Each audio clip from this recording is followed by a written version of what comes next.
And Steve, that's what I'm saying. Mm-hmm. You know, I've been doing the podcast with you for 20 years. It's been 20 years. I know. I'm aware so of I've that. decided that I'm going to put a tariff on the work that I do for the SGU of 25%. What a cold open. 25% tariff? Yeah, so what'll happen is when I upload the file on Wednesday night, like tonight, I upload it, I want 25% back. No, that's not how tariffs work. You have to give me 25% in order for me to accept your file.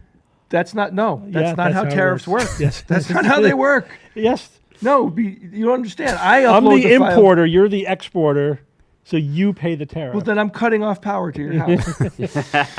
Okay, welcome everybody. Oh, hi everyone. Oh, hi. Wednesday, March 12th already. March We get started with 12th. some music. We got some things happening today. We got something fun. Spend Elon's money. Oh, this button doesn't work. Well, whatever. We got some Pope stuff to talk about. Talking to Trumpsters. And another Will It Bread. I mean, it's Will like, it bread? Will It Bread. No, can you lick it this week? No, can you like I like that. I know. That's Okay, one. That was that'll like my be- favorite thing we talked about in That the one past we'll month. do next time. We'll do it next time. Anyway, good. does anybody else know how tariffs work in the chat, please?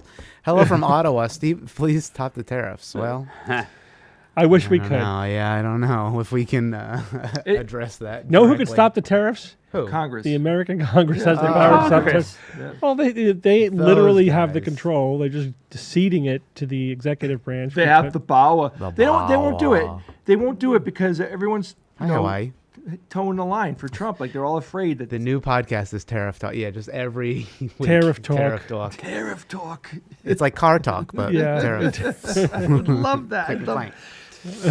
oh my God. If only there was a good comedy skit show that reliably could make funny bits that used to be really good but now sucks. If only there was a good one that could. Speaking of which, did you watch SNL this last? No. It was horrible. Horrible. Every When has it been skit good? was terrible. Every single one. Ah. How hard could it possibly be? They spent What? all their money on the What do you mean, 50 how years. hard Wait, could let me it be? finish my freaking sentence. What's up, Mark? How hard could it possibly be write when comedy? you are We have the SNL Illuminati to, in chat. to Look at this. interview comedians and find really talented writers Anyone? and comedians? Like, why are they having a problem with their So I mean, content? Weekend Update's always funny, and Weekend always Update good. was especially funny this week. But the rest of the show, like every skit, was terrible.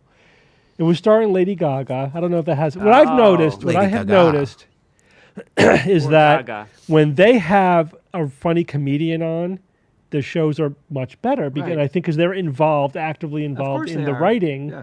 and you could tell, you could see their influence on the skits. Yeah, And like, but when the when- previous week was Shane Gillis, right? That was decent enough. yeah. He was funny. Yeah, when John Mulaney is on, or when John Mulaney was. well, yeah, or when Nate Bargatze or whatever, his bits are hilarious. But when it's just like a not comedian, just an actor on, Yeah. and it was just particularly bad. It was just particularly bad. I mean, I agree. I mean, Like you're in trouble when the first skit of the night is terrible. Oh yeah. Because that was their best that upfront sets the skit. tone. Yeah. Her musical performance was our next level. That's what they say. Yeah, I mean, if you're watching for the It music was performance, she's it just was Lady an Gaga. excellent Lady musician. Gaga. Yeah, she's very awesome. What was the very cold good. open? The cold open was Trump. I mean, it's Something. it was the Zelensky meeting. it's such low hanging fruit. Yeah. It's fine, but it's like was that with Mike Myers? it with Mike Myers as As Elon. They That's call pretty it good. the white Kanye. The white my Kanye. God. Oh my Yeah, God. the cold What a opening was diss. funny, but it was like it's such low hanging fruit. Yeah, it's not. I think there was an audio glitch at one point, right? They didn't come in with the chainsaw and they didn't turn on the audio. Remember that? The problem is, and this has always been the problem with Trump, like it's hard to make fun of Trump because first of all, he's punching crazier than the comedians can be, and number two, it's legitimately scary. You know what I mean? Like there's that problem. Like I can laugh all day about any other president other than Trump. Like regardless of what party they're, it doesn't matter. Like they can make funny things happen because there's reality-based things happening. You know what I mean? And you could make him funny. There's been some hilarious skits with. I can't even Trump watch skits. it anymore. Remember when he goes Wakanda? Who was that? Who was the guy that did him first and best? Who was that? They did who for best? Did Trump, who portrayed Trump on SNL? It was just a guest appearance every time. He just did Trump. What was his name? I know who you're talking about, but I think the current guy has the Alec Baldwin. Alec Baldwin. I loved. He had a physical mannerisms. Yeah. Done really well. The current guy though is better. Yeah, he's a better impersonation. Yeah, There it's are a better moments. impersonation. Yeah, there are moments when you're like, damn, that was so Trumpian. Yeah, Alex was very like over the top Trump. Like super caricature. It was a caricature. Where not the current guy's doing an impression. Yeah. Right. It's much better. But you're right. It's like beyond satire. Like, what could you say that's actually crazier than what actually happened? You know, you're just sort of saying the quiet part out loud a little bit. But even that is like it's already being done. Yep. And I notice, I don't know how much of a data point this is, but I tend to argue a lot on Facebook. You've never said this before. God. I wonder. I'm putting out information, and 99% of the time, particularly in the last few months, like I'll put a post up, and like people on Trump's side don't even like dip their toe in the pool. Like there is no like conversation at all happening. The only type of conversations I actually get on Facebook are where people are essentially personally insulting me. Yeah. Like that's the interaction. I have noticed that as well, even among skeptics. I'm going to be talking about this. I have a couple of lectures coming up. I'm going to be talking about this in one of them. But the idea, and I was sort of getting to this a little bit at my SciCon talk about when skeptics disagree, but I didn't focus specifically on this. What I've noticed is that there is a culture shift where, and I do think this is sort of internet balls gone haywire, where like when you disagree with somebody now, like you're not having an exchange about what you're disagreeing about. There's no like, you're not even getting to the point where you're trading logic and evidence. It's all ad hominem. It's just all you're an asshole, you're crazy, you're a liberal, you're woke, whatever. It's all like hysterical, hair on fire, personal attacks, and that's it. Like that's the entire substance of the exchange, even among skeptics. If you disagree, it's like what can't. No, it's not. We just disagree about how to interpret this. And the other thing I notice, which is really weird, but it's telling, is that the MAGA people that are in my feed, they are still complaining about Biden. Yeah, it became like it became this thing with them where like Biden was so ultra demonized to a degree that I think most of us. But they demonize everyone on it. That's the whole point. I know, of course. That's what I'm saying. That's now the baseline. Is you don't disagree with the other person. You try to destroy them by demonizing them. Yeah. That's now that's it. That is the only mode that they are in. Yeah. But you ask a reasonable question and you literally get back a rant on how horrible Biden is. Like, the fuck Biden? The guy's not president anymore. Yeah. Why are we even talking about him? Like they got what they wanted. Their guy's in the seat, and clearly shit's not going well, which you'll never hear an admission about that. But the fact that they keep bringing up Biden, I had a conversation. I was telling Bob some of this. This blows my mind. So, talking to them about, the guy says to me, "You owe me an apology because you swore up and down that the Biden border bill had to be passed in order to fix the border, and Trump fixed it in 2 days." And I was literally like, "Okay, let me take about 20 deep breaths before I freaking respond to this." So I go on to explain. Well, first off, it wasn't Biden's border bill. It was a bipartisan border bill. It was a bipartisan Absolutely. border bill written by Senator Langford and other Republicans who put in there, and I quote, "We got everything we asked for." That's what Langford said about the bill. It was about to have a bipartisan approval, and then Trump killed it. That's what happened. And I explained this to him in detail. I said, Biden didn't do anything other than say, if you guys, put that bill together, I'll sign it, which is what the president has to do in order to make it real, right? So to him, it was Biden's bill. Biden concocted the whole thing. It was a completely useless and Well, it's also the notion, because he's just saying, well, Trump fixed the border in 2 days. That's because Trump is saying that he did, but Trump talks a lot of shit, right? He didn't fix anything. Maybe there's a short-term chill on the border because people, if you're threatening draconian, unconstitutional, why bother coming? inhumanitarian, actions, yes, that will absolutely reduce people going to the border, but it didn't fix the structural problems there. We still have a massive backlog. We still need more judges. We need more people. We need it to happen on location. All the things that the bill was going to fix have not been fixed. That doesn't matter. That doesn't matter. And and we know what pisses me off the absolute most, Steve and Bob. Yeah. The hot sauce that I buy that comes from fucking don't Mexico. get me started on the hot sauce. The price doubled in the last 3 weeks. Sriracha? Yeah, because No, I can't remember. No, sriracha has been expensive for a while now, but that was because there was a chili problem, like the crop. They changed the recipe. They actually changed the recipe. It's different. Color's different. Taste is a little bit different. That's it's terrible. still it's they still had a problem okay. with the chili pepper. The whole batch, the whole season didn't grow well. How come? The climate, I think. I forget the details. So the bottom line is it's these little things like going into the supermarket and seeing a dozen eggs cost $13. Yeah, that bothers me. I don't expect Trump to fix it, and I certainly didn't expect Biden to fix it because it's really not in their control. No. They'd have to do things. There's no lever in the White House that's egg prices. There's nothing you could do. It's not like interest rates. It's that, this all gets back to supply and demand, like literally macroeconomics 101. Like this is not a complicated thing. Yeah. The supply is down because farmers had to cull their chickens because they got bird flu. Yeah. That's it. That is it. That's what's happening. Yeah, it's not that complicated. It's not that complicated. But the chickens come back really quick. Yeah. Like there isn't a chicken shortage now like there was. Well, what the Trump administration said the solution to the problem was? What? Grow your own chickens. Oh, That's great. true. Yeah. In your apartment. Yeah. Yeah. Oh, okay. Yeah. So let's start doing that. Subsistence farming. That's the. Yeah, great. That's Yeah. an unbelievably smart solution. Yeah. But we may have to have a little bit of a recession in order for him to get his way on tariffs. That's just the way it is. Yeah.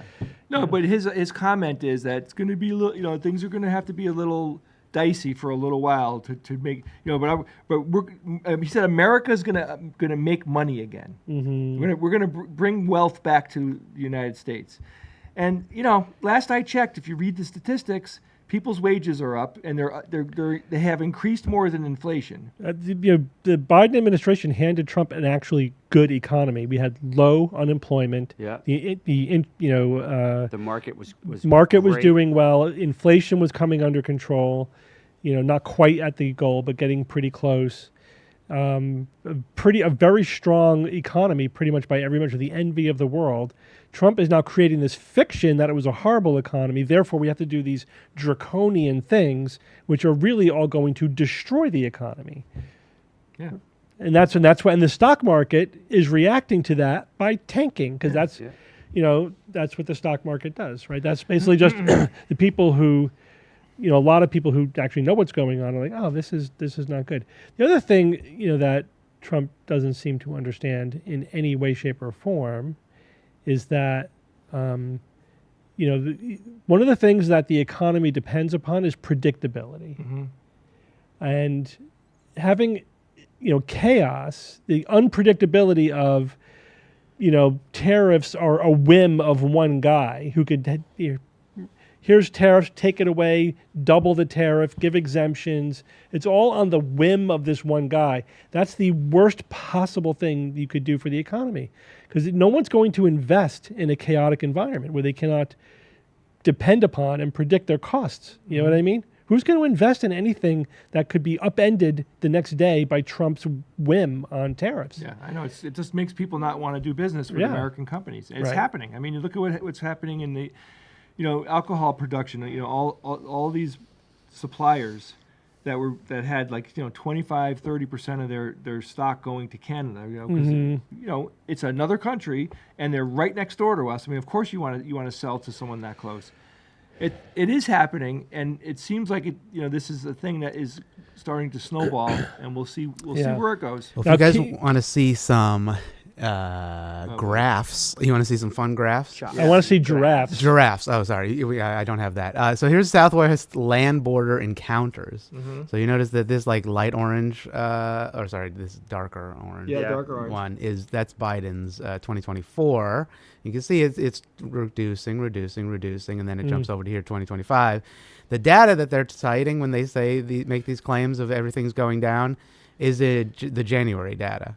The February data hasn't even come in yet. Yeah. But the January data, Trump wasn't in office till the 20th, right? And it was already going down, and it follows a similar trend that happens, like winter months. That's an annual trend. Yeah, and also there is some evidence that like this doesn't include all of the encounters that happen. Like they backfill it with other data, like getaways and stuff like that. So it doesn't necessarily show an accurate, detailed. So it was already going down under Biden. So if like you could point to some of this stuff to be like, he didn't do anything specific. Yeah, and like, what did he do? unfortunately, Oops. I highly doubt that we're going to be able to trust data like this going forward because of No, we can't. Yeah, that's a good point. No, I mean, they're purging data from government websites. They are purging just the collating of the data, the analysis of the data, right? So that's like this is authoritarianism 101. You've got to control the narrative, or you control the data. There's no transparency. You can't let people know what's actually going on. You got to be able to tell them what you want to tell them, and then that's the only information they have. That's happening in space. As Keith Davies was saying, that this is the road to an oligarchy. This is not ignorance. This is by design. And I agree. I do think it's ignorance on Trump's part, but I do think, because I don't think he does anything because he has some master plan. The idea that Trump ever has a master plan, I think, is a delusion.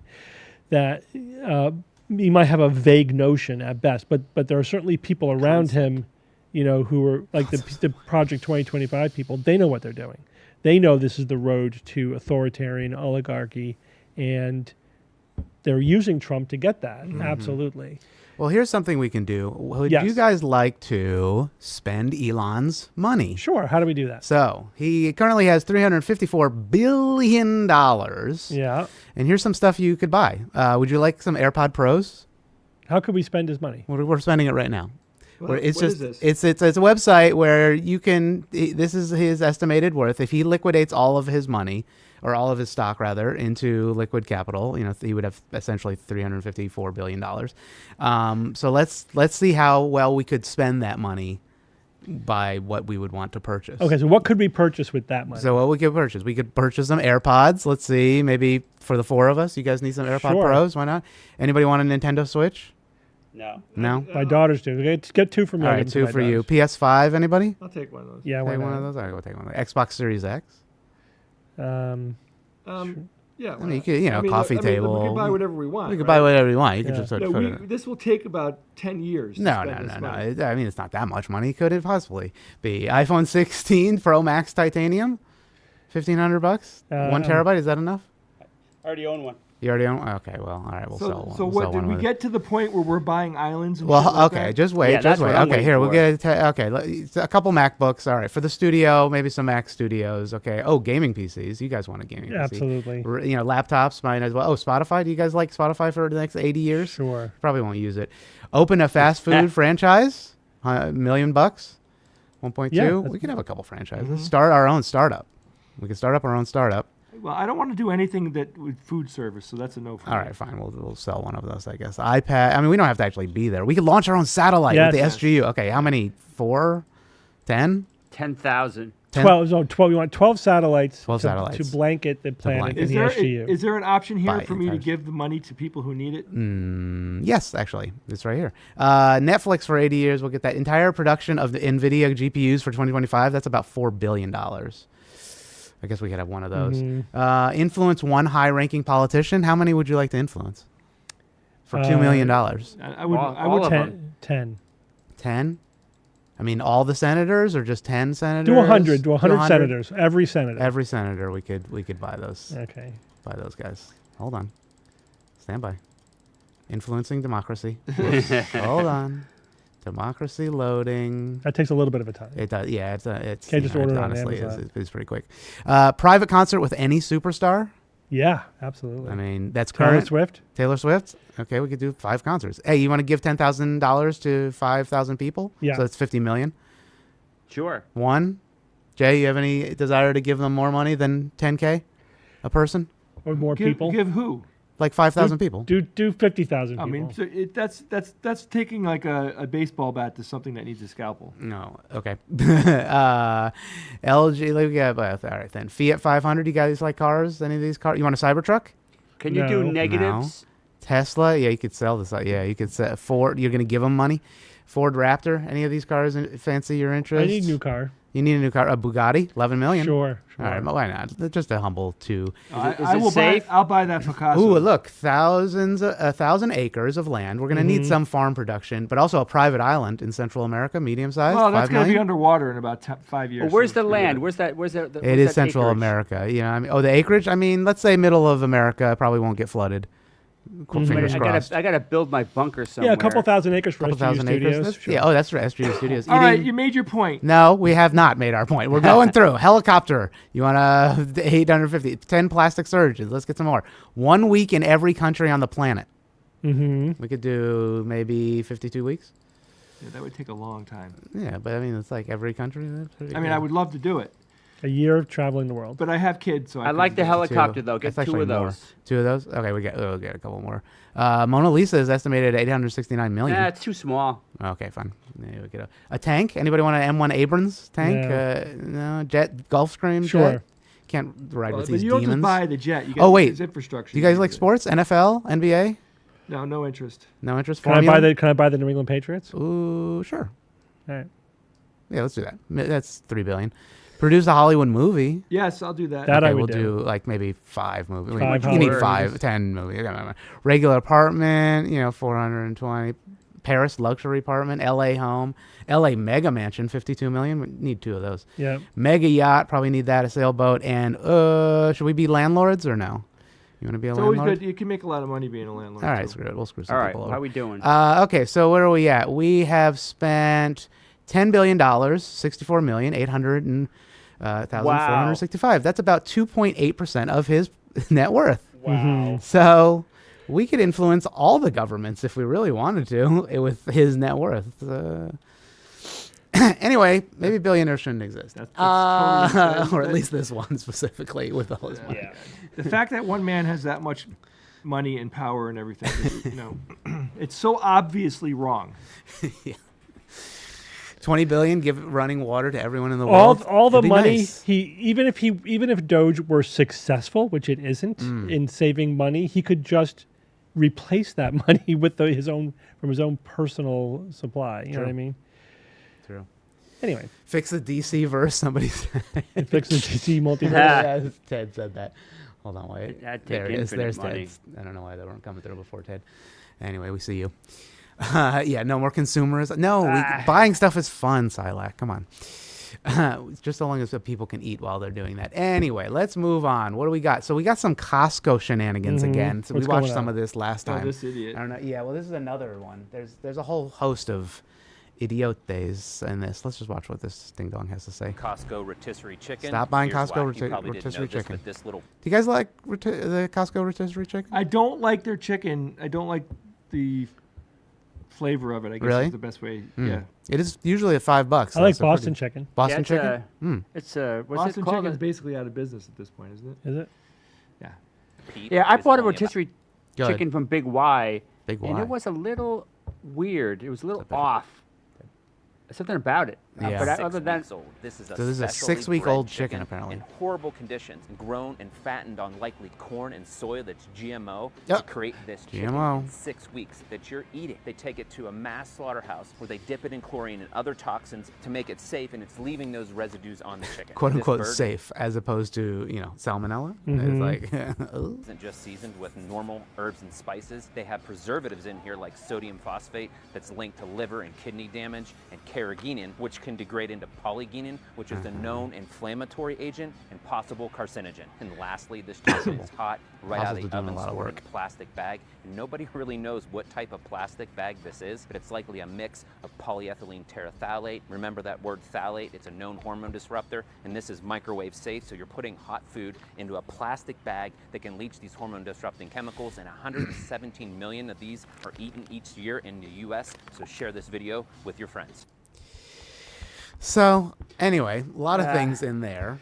Yeah, so it's basically following this pattern. Actually, one of the videos, the TikTok videos I want to do today is going to be talking about this as well, where it's just, there's scary sounding stuff in the food or whatever, and therefore it's bad, as opposed to, but what's the, is it actually causing a problem, right? Again, it's like a hazard risk versus thing. Is it, does it actually get into you and how much? Basically the world is completely, overflowing with substances, with chemicals and things that are, and again, anything's a toxin at a certain dose. You could die from water poisoning.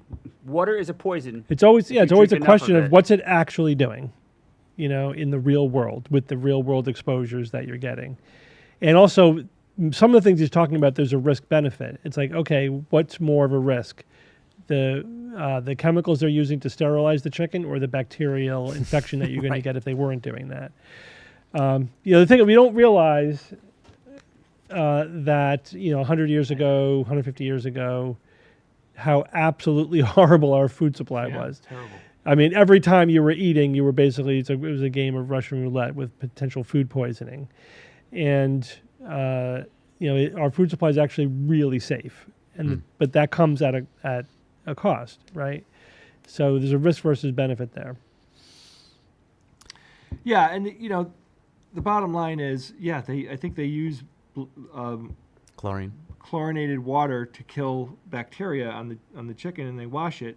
Yeah, It's a surface thing. It's not sinking into anything. Right. I really don't think that's the problem. Not, listen, especially. well, this is what we have an FDA for.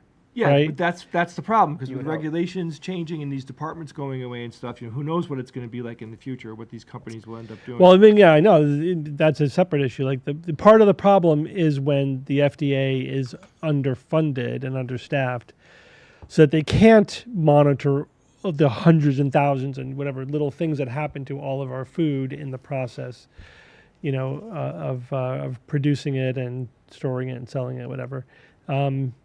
Right? So if you're concerned about these things, then you should be very concerned about gutting these the USDA, the FDA, these regulatory agencies, the EPA, whose job it is to make sure that our food supply is safe. Yeah. Not perfect, but it works generally well. Mm-hmm. And, again, much better than any other time in the history of humanity, better than many other countries out there, although there's other developed nations that do a fine job of managing their own food supply. And guess what? They do basically the same thing that we do. You know what I mean? It's not, a lot of the times they try to say, oh, Europe doesn't allow this, but we do. It's like, yeah, but there's a lot of stuff that we allow that they don't. And it's, it's just all what specific choices that they make. It's not as if like the United States is relatively unsafe compared to Europe. It's actually not true. There are famous incidents where we had higher protections, than Europe. Like thalidomide is a big example. We were able to avoid, a horrible drug side effect that occurred in Europe and the UK because we had a little bit more stringent oversight. And again, there's a lot. Oftentimes, it's interesting because I hear lots of complaints about how long it takes to get things through the FDA. It's like, oh, we want this drug, but the FDA is delaying it, right? And RFK Jr. is complaining about we need raw milk, and they're keeping us from getting our raw milk. It's like, well, this is the point is that there's a regulatory infrastructure to evaluate the risk versus benefit of different things, and when and it's evidence based and transparent. There's a reason why you can't get raw milk, because it's dangerous and there's no reason for it. But it's easy to fearmonger, just throw out a bunch of chemical names and fearmonger. right? It's lazy. It's not evidence-based. It's not rational, but it makes for good TikTok videos, Yeah, right? it's perfect content for TikTok, of course. And Yeah, so- but, I see things like this pop up, and I'm just like, okay, this guy is like, I got to make a list of things about this product in Costco to like fearmonger and everything. Like, and the problem is if you're a regular person, you don't know how to sift through that information and say, well, what's real and what's not real. Like, I would believe like microwaving the plastic could probably be a bad idea. Like, I don't Take it out of the plastic. Yeah, I don't microwave plastic. Yeah. That's not a bad thing to say. But he's naming chemicals and stuff. Most of us don't know. We'd have to look it up and like spend a half an hour, reverse engineering this 1 minute video, which most people don't do. Mm-hmm. So don't buy the rotisserie chicken. Buy the Costco chicken pot pie. That is some good shit right there. That, oh my god! The chicken in the chicken pot pie comes from the rotisserie chicken. So what? No. It's same. chicken pot pie Extra with an plastic. awesome crust. The crust is so good. I got to go buy that stuff. The pot pie is awesome. It's so good. All right, Oh my let's God. move on to the next topic. Well, we could do Pope stuff or talking to Trumpsters. Let's Which one do you let's want? put some space between the Trump. Yeah. Okay, Yeah, we'll let's do do a Pope quick. stuff. We'll do a quick. How's he Pope. doing? Wasn't he like That's He's that's sick. exactly at like what I was it's- getting at. So He should just resign. yeah, he's 88. He's getting up there, but apparently there's something more to what's happening to the Pope. I don't know if you know this, but Now, Pope Francis has spent all night screaming at demons who are trying to drag him to hell. The Vatican has confirmed. 88-year-old Francis remains in hospital battling kidney failure, brought on by double pneumonia. But this battle pales in comparison, posed by the beclawed, soul-eating demons from hell. AI Spokes picture. Cardinal confirmed that the pontiff had to be sedated last night after screaming, "Get these evil bastards off of me," as a portal to hell opened up at the end of his hospital bed, sparking fears the end is near for the leader of the Catholic Church.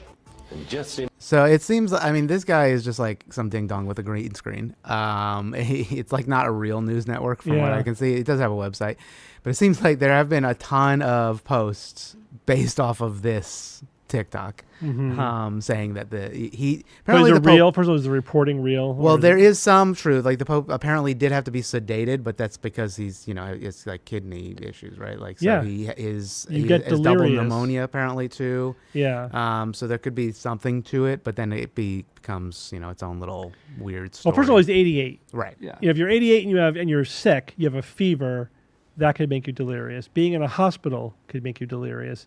If you have kidney failure, if it's acute, which it sounds like it is because of the pneumonia, then your BUN goes up, and that can acutely make you delirious as well. Yeah, but what about if it's fast? Doesn't he have powers?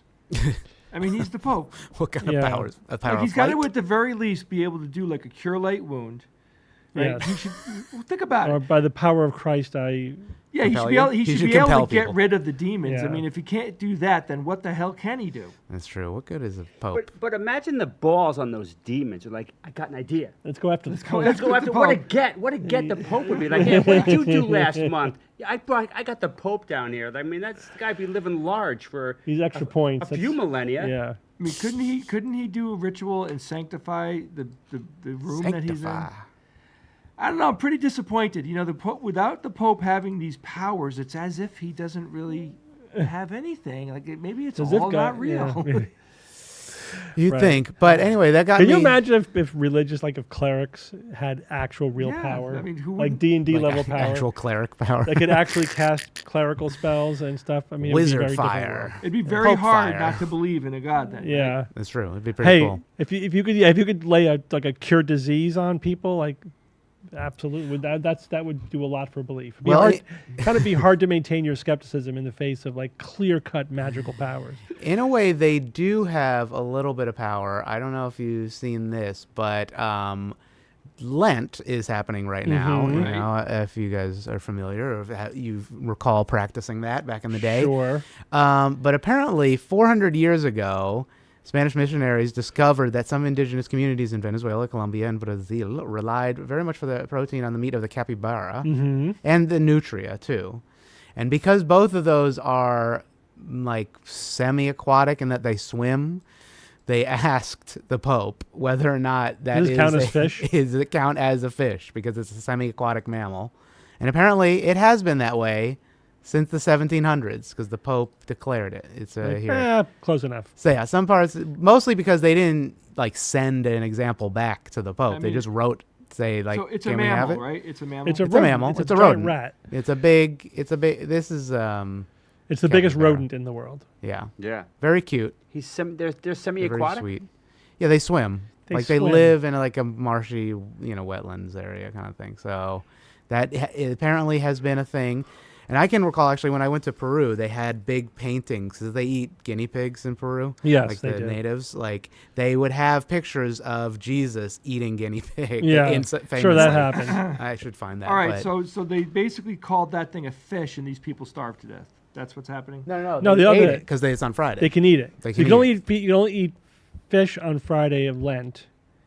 Remember that? You guys remember the fish on Friday basically, thing? Yeah. It was so I would hate it because I hate ridiculous. fish.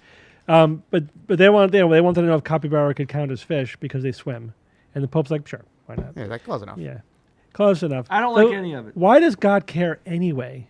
Can somebody explain to me why God cares what we eat? I mean, what else has he got to do with his time? Well, he It's doesn't like- want us to eat ass. I would Okay, assume, all right? right, come on. Well, I also think he wouldn't want us to eat kids. He'd care about that kind of Or shellfish. consumption. In the Old Testament, at least, he was. There's got to be reasons why that was put in there, right? Like, I mean, they probably Yeah, were there put were in there disease. for Health reasons. and they just became codified as part of the religion. But again, it leads to in the 21st century. Well, God doesn't want you to eat shellfish or whatever. yeah.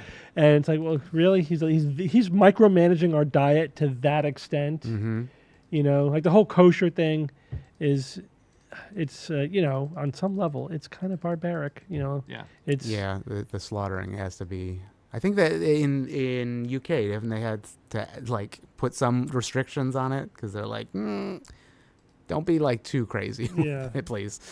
It's like we get it, but come on. Here's the meme actually that I saw that is like nobody Catholics during Lent. Is this a fish? Quite little. La Santa Biblia.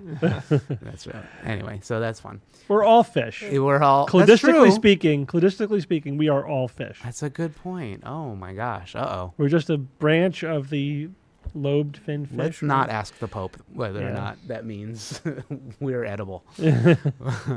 Okay, so that's Pope news for the week. But there's another God one I have actually. So inhaling God. Oh yeah. I don't know if you guys are familiar with this concept. gonna be good. But this will be Inhaling good. God. Right here, this, whatever this is, this right here, we think it's air. But I realize that if I stop, close my nose and mouth for 4 minutes, if I'm separated from this substance for 4 minutes, my heart don't stop. My brain don't even stop. My body functions don't stop. The first thing I lose is consciousness. I pass out. I can no longer stay aware. So I started to say, well, wait a minute. I'm not just breathing in air.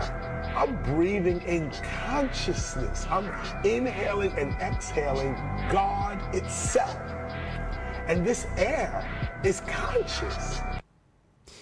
So that's a Quite fun a little leap of logic TikTok. there. Yeah, a little bit of QED. a leap. Or- a bit of a leap. Your brain gives out before your heart does, just suggesting your brain might be a little bit more dependent on moment-to-moment oxygen delivery. KRS-One, you're right. Well, And how your much heart muscle oxygen is. does the brain use, Steve? 20% of like your body. that real? The little brain? No. uses Is all of that guy real? Or is that guy a Pope? No, that's KRS-One. He's a rapper. He's very famous, but he's into kind of this like kind of spiritual. But is he Mumbo joking jumbo. or not?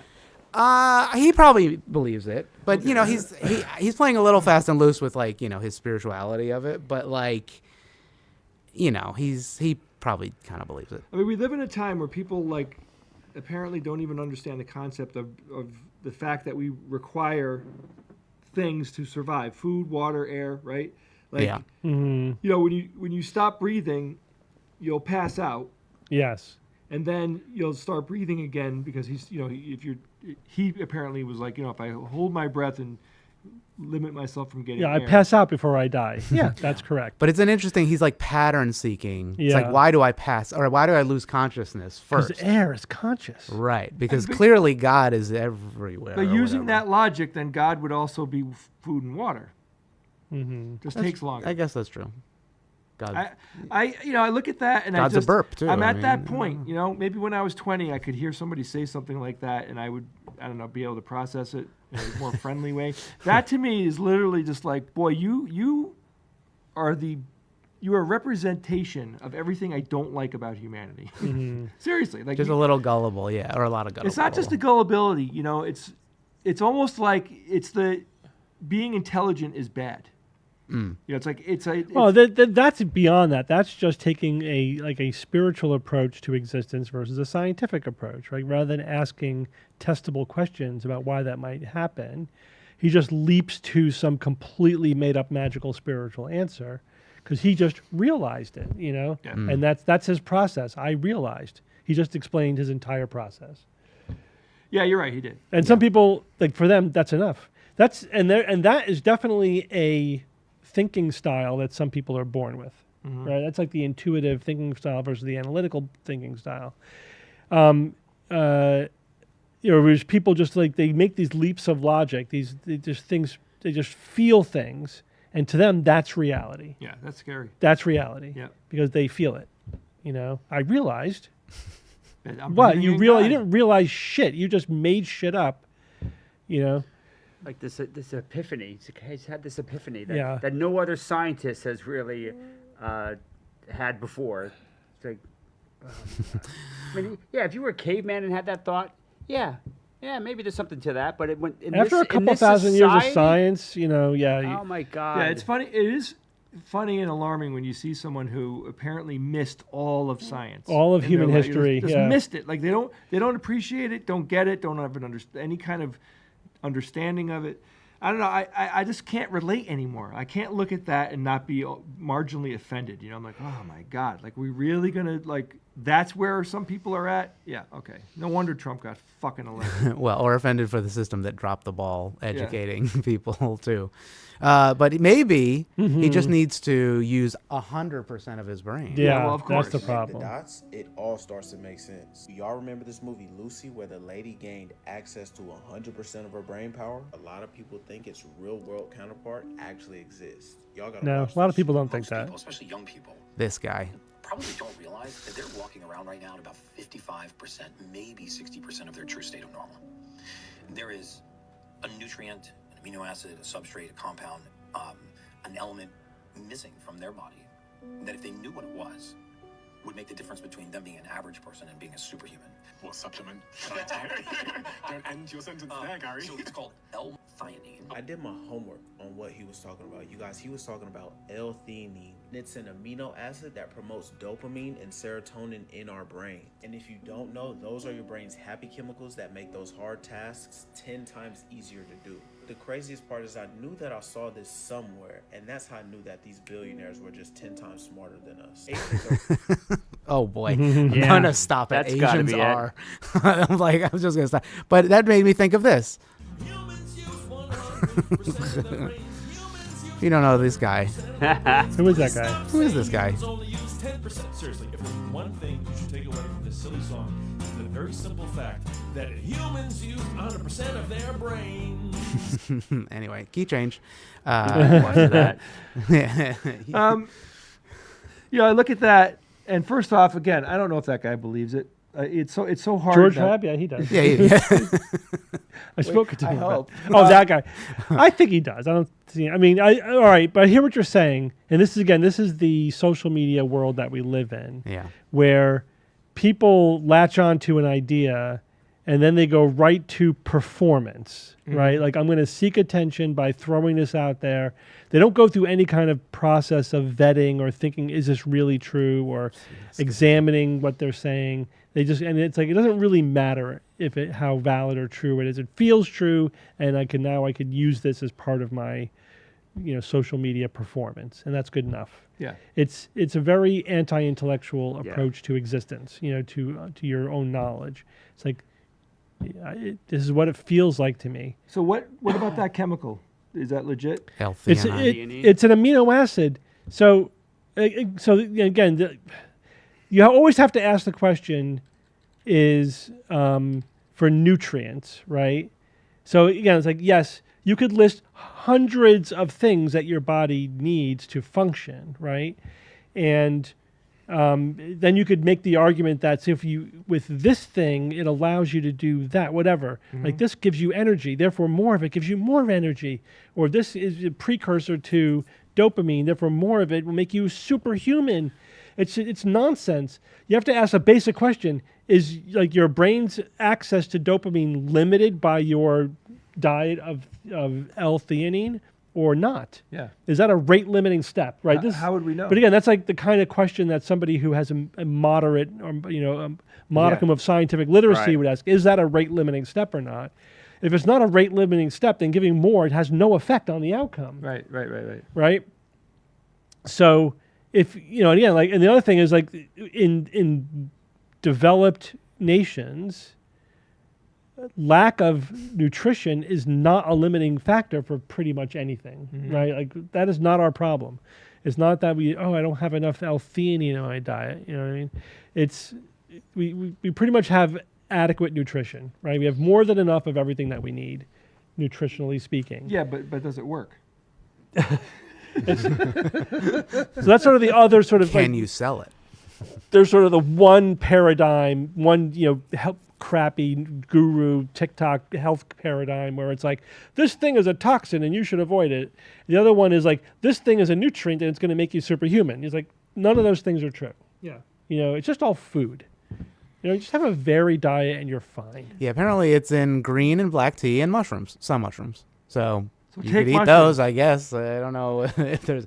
This was a funny one. He didn't know what classification because he used all of them. He was like, element, it's a compound, it's a nutrient, it's a chemical. Yeah, it's a proto-molecule.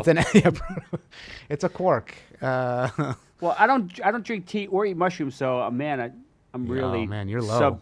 suboptimal, Yeah. I guess. And I'm not happy, right? I'm need not very happy W-theanine. either because these happy brain chemicals aren't happening with me because I don't have L-theanine coursing through my veins. Oh well. Oh well. I'm still not going to eat mushrooms. Mushrooms are good. I like mushrooms. All right, let's get to the one that we wanted to avoid. Screw Talking mushrooms. to Trumpsters. Oh boy. Okay. Do we have to? Well, we don't have to, but it's an interesting one because it We kind get of this sees question. the We just had an cult. email about this. Yeah. Is that what, go ahead. what are you basing can- this on? Or it's something similar, but it's a podcast where this guy talks to his parents. Okay. And he's trying to figure them out because he's like, what the hell are they thinking? Yeah. So here it is. Dad, who started the war in Ukraine? So he's talking to his father. The dad or the son? That's the son. He has he had the face cancer. That's why half of his face has no hair, if you notice, and his lip is a little receded. Just in case anybody is wondering. Dad, who started the war in Ukraine? Zelensky started the war so that he could clean up. Okay, how did he start it, Dad? I'm curious what you think. What was the first action he took to start the war? He went and got all those missiles and shit from the United States of America and prompted Moscow to defend itself. By invading his country? No, he had already started the invasion behind the curtain. He started the invasion of his own country? Yes, he doesn't give a shit about. Wait a minute. How you're saying Zelensky, somehow conscripted Russian troops to invade No, he his didn't country? conscript them. He set up the stage for Moscow to have to take action in order to stop him from. He was bombing the shit out of Moscow. Okay. Where in the hell do you get your news? Where do you get yours? And I know the answer. It's Newsmax. Wow. That one's so pretty down the Newsmax or whatever. That's not pipeline. So that was pretty extreme, though. That's but not that's even mainstream crazy. No, it's not fully mainstream. That's but niche crazy. It's an interesting, social media crazy, perhaps. He's dropping them bombs over into Russia. It's like, Moscow. dude, what do you got to do? What kind of life you got to live to end up in that chair saying that shit? That's. Yeah. I look at that and I marvel at the fact that people literally believe every single thing that they hear on those news stations. Yeah, this is propaganda There's news. nothing going on. Yeah. There's no thinking mean- going on. It's just they see it, they believe it, they. But everyone does that. regurgitate it. You get it. You I get don't a, do that. You get a news channel that you watch, that you enjoy, that you trust. You watch it, and you basically believe a lot of what they say. I don't. Bob, He's doing. tell me, I don't do that. He's I don't doing do the that. same. Well, that's what a lot of people do. I That's hear the you. ecosystem that he's in. I don't believe anything anymore. Like I have to anything I see on Right. social media. To me, it's Well, like it's social media. No. But even if I'm watching AP News or something, I don't just take everything for granted like that. We turned that corner a long time ago. The only place to believe everything is the SGU podcast, available on Spotify and Apple. Anyway, I'm just kidding. There's another video, but I mean this kind of indicates where maybe some of our elders or fellow. But even peers that, so are that's at. an extreme example. Yeah, but I mean, right. I've had that same basic experience as well, without naming names. I had it, not too long ago. I had a longish conversation with a Trump supporter, and it was we bounced around to a bunch of different issues, but it was the same kind of experience where like you can't, there's no common ground of facts.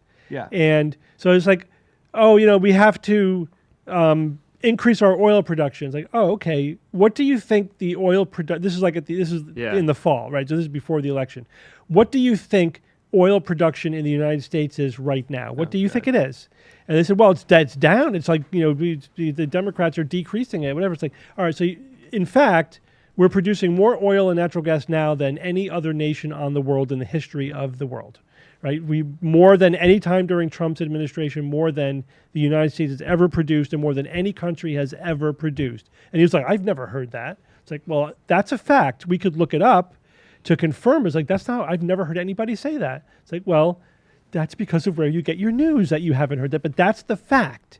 But we could not get to any common ground of even fact because everything I said was, he believed the opposite of what was true. Of what was actually true. It's like, well, Biden caused all the inflation. It's like, how did he do that exactly? I don't know, but I know he did. It's like, well, do you think the pandemic and disruption of supply lines had anything to do with it? So it's like, so it's Trump's fault. Like, I'm just saying, these are the facts. There was, the pandemic happened. There's worldwide inflation. Actually, the U.S. is doing better than most other countries. Most other similar, industrialized nations, the U.S. is actually doing pretty good. The thing is, the marble has been flicked, right? Yeah. Because all of the stuff that, all the people out there who use social media to try to talk to people, to try to help educate people, it didn't work. It's not going to work. As a matter of fact, as time goes on, it's going to work less. It's going to even become less effective, which is basically my effect, I think, has net zero. Out of all the stuff that I've done, and I've done it extensively. So Trump's got time to do what he's going to do before the next round of elections. Whenever there's a few elections that are happening in April and May. Yeah, that could affect Congress to put some Democrats in there. I don't trust the Democrats either at this point. We have to be. Let's be real about it. The people that handle Biden knew that his mental state was slipping, which means the VP knew it. So the person that they put up for us to vote for when Biden finally stepped down, she knew it, so she's part of it, and that's bullshit. They should have done something 2 years ago about Biden. Hey, you know what? He is very old. Let's get someone else up there. It's like no, our government doesn't work like that. It's more complicated than that, though. But I agree. I agree that 2 years ago, just strategically, politically, the people around Biden should have said, listen, you cannot run again. Right? Because especially, and I do think that looking back at videos of Biden over the years, for the first 2, even 3 years of his presidency, he was just old, but functional. Yeah. And doing it, functioning well, apparently. It really was in 2024 where you start to see, there's something going on here.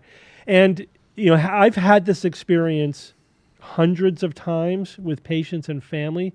When things are slowly progressing, it's easy for there to be denial. Yeah. And it's often there isn't a clear demarcation. A clear demarcation line. I get it. And until something happens, what's interesting is that as a nation, we went through with Biden, with what many families go through with family members who are having some kind of cognitive decline, in that, you can focus on the things they can do well. You can make excuses for the times that they're slipping. You can say, yeah, he's slowing down, he's old, but he's still functioning. And by all accounts, and including some very reliable accounts, and I think people who weren't in a position that they would necessarily want to hide, just neutral people who were dealing with Biden, he was quite functional. Look, his during the administration, day, sure, when he when he had to be, he still was able to wrestle with complicated bits his of information. administration probably could have functioned fine It wasn't without him. He was functioning fine. You're missing what I'm saying. I heard you. By all accounts, he was functioning fine, but clearly he was also losing his mental endurance and his ability to his facility with words, which again, he always had a stutter. So you say, he's always had a stutter. It's just maybe it's a little bit worse. But then what happens is, like, families will be like, their parent is in cognitive decline for 2 years, and then something dramatic happens. Right. They get lost or whatever, and then they panic. Steve, and they bring him in. I get that. So what happened with Biden was same thing, and then he had the debate. Got it. And then everybody panicked. Yeah, that one I was there. Because it was, right. It was like, at that point, it's completely undeniable. Yeah. Now, again, not that he's... However, Yes. it's not like But the people around him should have the people around him absolutely- the day before knew that at 6 o'clock at night he's probably having a sundown thing happen. Right. And you can't fucking hide that type of shit you cannot hide I that agree. shit from voters.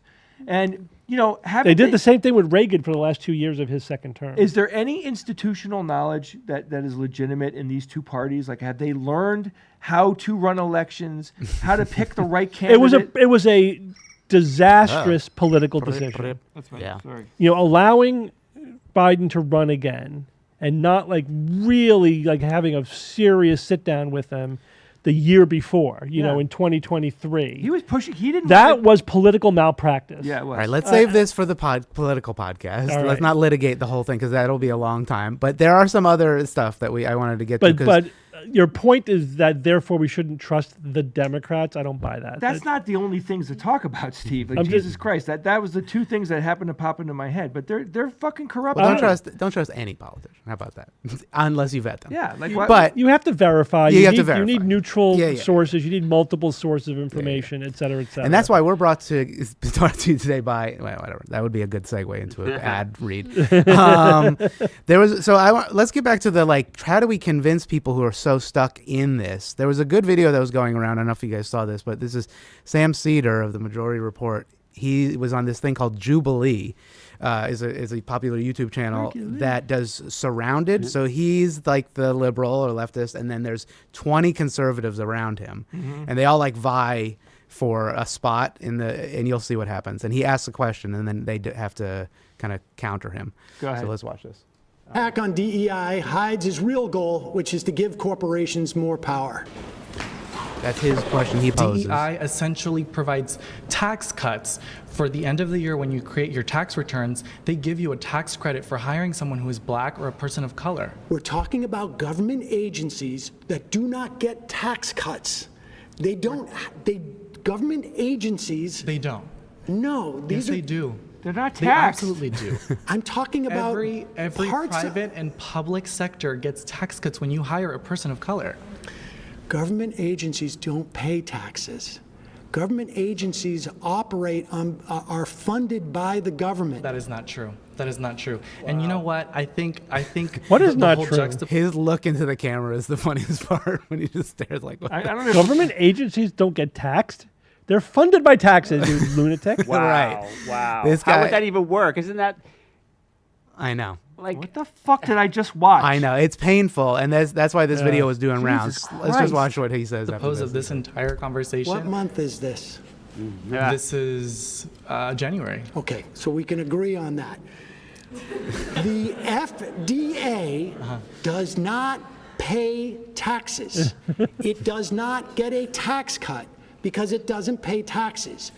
DEIA forces them as an agency to say if you have a job opening, you must do your best efforts to make sure that every I like that. I part love of me a society. buzzword. You must do your best effort. I love that buzzword. Okay, Because you pause. feel like you have to. You're pressured Pause. to.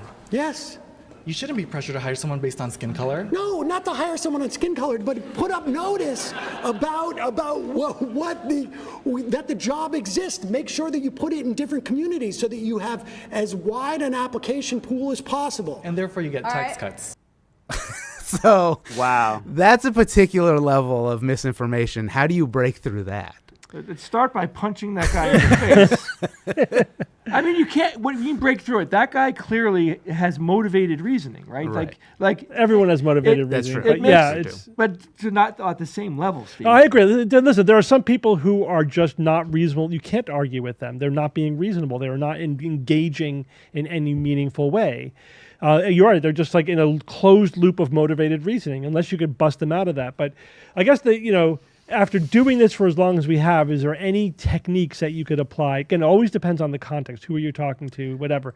But one technique I use is before you establish the fact you're trying to establish, you get the other person to agree, how could we establish this fact, right? Can we agree on a way that we could resolve the question of whatever, like does the FDA pay taxes? Or is the U.S. producing more or less oil than we produced in the past? Whatever. How could this be resolved? And if you can agree on a process, then you do the process, and you would stand by. But you do you adhere think to the it would results. work? Because I don't. Because I think that guy, If it doesn't- the guy that barely knew what the month was, I think when he goes home, he just talks himself out of anything that contradicts know his that. position, and when he wakes up the next morning, he's exactly the same guy he was the day before. I just asked ChatGPT, does the FDA pay taxes? No, the U.S. Food and Drug Administration does not pay taxes because it's a government agency. It's part, blah, blah, It's blah, funded blah, by blah. taxes. Why would you pay taxes from the taxes that fund the me see if thing? there's- It doesn't make sense, like even just mathematically. Right. As a federal entity, it is exempt from paying federal, state, and local taxes.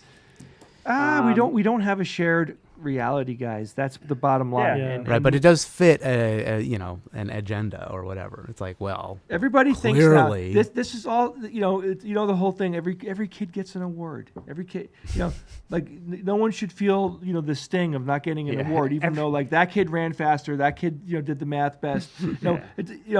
It's like every idea is not equal, and we're not supposed to ridicule people for their ideas, but can we ridicule them for not allowing their minds to be changed with information? Well, we don't even have information that's universally trusted anymore. So we are stuck. Yeah. We are completely fucking hogtied, and we're stuck. And like I said, some of us can read and be corrected, and we feel no pain. I don't mind realizing that I was wrong about something or that my judgment was poor or whatever. It doesn't hurt me at all. I like being corrected because my goal is to know what the truth is. You know how we say we don't care what the truth is, we just want to know what it is. Well, I care what the truth. I want the truth to be kind and legitimate, but I can accept it when it's not. Mm-hmm. And that guy clearly, it's like people like that person. Like I'm just so tired of talking to them because it's not worth the air. Like, yes, it's mildly entertaining because we are on the side of the guy who's speaking, legitimately and has an understanding about how the government and taxes work, for Christ's sake. But it doesn't do anything. And the ball is not getting pushed forward in any way anymore. And this is why this is my reoccurring theme for today. It's really frustrating that the ball can't get pushed forward anymore because we are in a deadlock. We're in a toxic environment. And I do think it's partly from social media. And I do think it's also partly from just the direction our politics has gone in. Not everyone is that way, but Jay, there's a lot of people who feel like you do. There are a lot of people who are in the middle, who can be, convinced by evidence, who can be reasonable, who can think logically. A lot of people. It's like, if you're focusing on the extreme examples, because that's just another internet phenomenon, right? The extreme idiots are the ones that are being curated and going viral on TikTok, and so you think that's reality. That's like, I remember when it's like 10 people. there was an interesting study that Maybe not that asked, did a survey of people's beliefs about reality, and they also evaluated how many hours of soap operas do you watch a day? And people who watched soap operas consistently had a distorted view of reality in some very predictable directions, right? They thought that music played every time something dramatic happened. well, they just thought like that far more people were doctors and lawyers than there actually are. Like, for example, right? Right. Like far more people cheat on their spouse. Or What far did more- happen to JR? Yeah, right. Whatever. Like all the soap opera tropes they thought were way more common than they Right. actually are. But also the news is a soap opera, right? In that, if people think that crime is way more common than it is. Why? Because they see it every night on the news. The news doesn't reflect reality. It reflects a subset of reality that's entertaining. So now we have the same phenomenon with social media, where our exposure to reality is what goes viral on social media, which is dumb people. Let's face it. It's people saying stupid, ridiculous things, maybe with somebody else making fun of them or not, or just like deadpanning the camera, right? What's our most popular TikTok video? I mean, it's the same thing. Yeah. It's because somebody said something really stupid, and that's entertaining, but then it makes you think that the world is full of really dumb people. It isn't. Viral videos are full of really dumb people, but that isn't reality, Jay. That is a curated tiny sliver of reality. I know, but I'm seeing a lot of that, Steve. But you're seeing a lot of it for the reason that I just said. I'm interacting with a lot of it, meaning I'm talking to people. Yes. And I've been talking to these people since before Trump got elected. Yeah, but again, how even much, there, how much of a tiny sliver is it when look who's running our country? That's not a tiny sliver. I'm not saying. Well, but that's different than this guy. But clearly, because social media is such a common, that I'm not saying there isn't a problem with people being in a information ecosystem, and I do think we're again in a very toxic time in terms of our politics. There's a lot of heat and little light, right? You know what I mean? Yeah. And people are getting their news from social media. They're doing the same thing. They're watching the extreme. So we have people. You have basically like two camps of people who are feasting on the most extreme versions of idiocy on the other side. And so everyone thinks that everyone who disagrees with them is completely insane. Right? It's all like straw men. It's mostly straw men. But whenever you actually talk to people, that guy's father aside, not that they're not full of misinformation, but they're way more reasonable than you think they are. There's way more common ground than you think there is. No, there's a ton of common ground. It's just that they're misinformed. Yeah, but that's what we're talking about is the misinformation, Steve, and that's the important part. Because just because they are in their heart of hearts good people, which I think it's not about being good people. They're also reasonable. Yeah, so they can be reasonable and they can be good people. Like I think most people tend to be in that zone. But the fact that they're getting this heavy disinformation and they believe it and they're pushing it and they act on it, that is the key to the problem. It's irrelevant if they mean well and whatever. Like it's not irrelevant, but I mean it doesn't compensate for the problem. I agree there's a problem. I know that there's a problem. We have to identify what the problem is. The problem isn't that people are stupid. The problem isn't that people engage in motivated reasoning. That's true of everybody. Okay. The problem is that we have a broken media in this country. Yeah. Our media is broken. So what do we do about it? That's a good question. Yeah. Because there's no easy fix to it. Once that genie's out of the bottle, it's hard. And this has been going on. This has been going on our entire life. Mm-hmm. We've gone through multiple phases of it. I remember in the 80s, all the hand-wringing about how, Donahue is leading us down the path to, daytime television being all so sensational and leading, to worse and worse examples of it. Do you think that was true? Yeah, it absolutely was true. It absolutely was true. I'm just saying that this is the problem. And then, we had, basically ideological news rather than news that is actually trying to be quality-based. Mm-hmm. We still have good, quality-based outlets, but there's, the percentage of information that is that is basically partisan and ideological is increasing. Yeah. Then you had social media now where people are increasingly getting their news from fucking viral videos, and not reliable sources. This is the world we created. Yeah, and Do you think that has to do with the fairness doctrine, like being? It's part of it. rescinded? That is absolutely one piece of it. Mm-hmm. I don't know if it's even theoretically possible to bring that back. Yeah, but, especially But social media. this is like falling off a cliff, though. Yeah. Right? You're not falling off the cliff until that final step. And once you do, you can't undo it as easily as you could have just moments ago. We haven't just fallen off the cliff. We are hurtling towards the rocks at the bottom. Like, this isn't a quick fix. If we were able to get Trump and Musk out of power, let's say that we can just go like that and get the most reasonable, educated and well-meaning person that whatever, you know what I'm getting at, and you put them in the office right now, we're a decade away from fixing the data, the shit that they blew in the last 2 months. Mm-hmm. Cruz, if you want to ask, because we're streaming on YouTube as well, you can just ask in the chat, and I'll pull up your chat. I can't do a guest invite. And somebody on brought up, TikTok 'cause we're the streaming on Canadian YouTube. space advocate said the problem isn't misinformation; it's how they're affecting other countries. That's not completely correct, but the truth of the statement you made is that Donald Trump and his administration is having a massive effect on lots of other countries around the world, right? Like you were saying before, right? With the uncertainty of business and all the people that we used to be allies with, we're not allies with them anymore. Trade partners, gone. All of that is gone. It's massive destabilization. Massive. And too many men with microphone. I know, that make podcasting equipment more expensive. We're trying to make it more expensive. We're down here. See that microphone in front of Jay?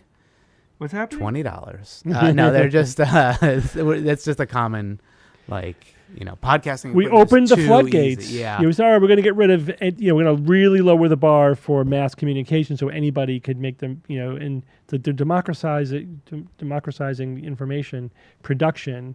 And okay, there were some positive aspects to that, but it also just opened the floodgates to the lowest common denominator. It's a giant psychological experiment. It's like Lord of the Flies. Like, what happens when there's no rules? Yeah. And it's like, okay, so it's basically information sharing is now just completely emotional with no quality control. I thought you were going to say it was Lord of the Rings and Trump is Sauron. No, I meant Lord of the Dance is what I really meant. No, it's Lord of the Flies. Remember that? Lord of the Wolves. Dances with Wolves. I don't know.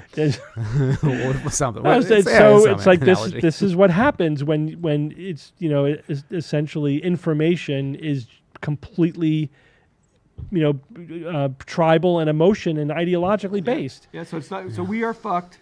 Everybody's fucked. It's true. Let's just face it. Because true. I'm not saying we're not fucked. The recovery of all of this comes from the acknowledgement, right? As much as I don't like to say it, all of us, anyone listening to this, is affected by this. Some more than others, but it's affecting everything.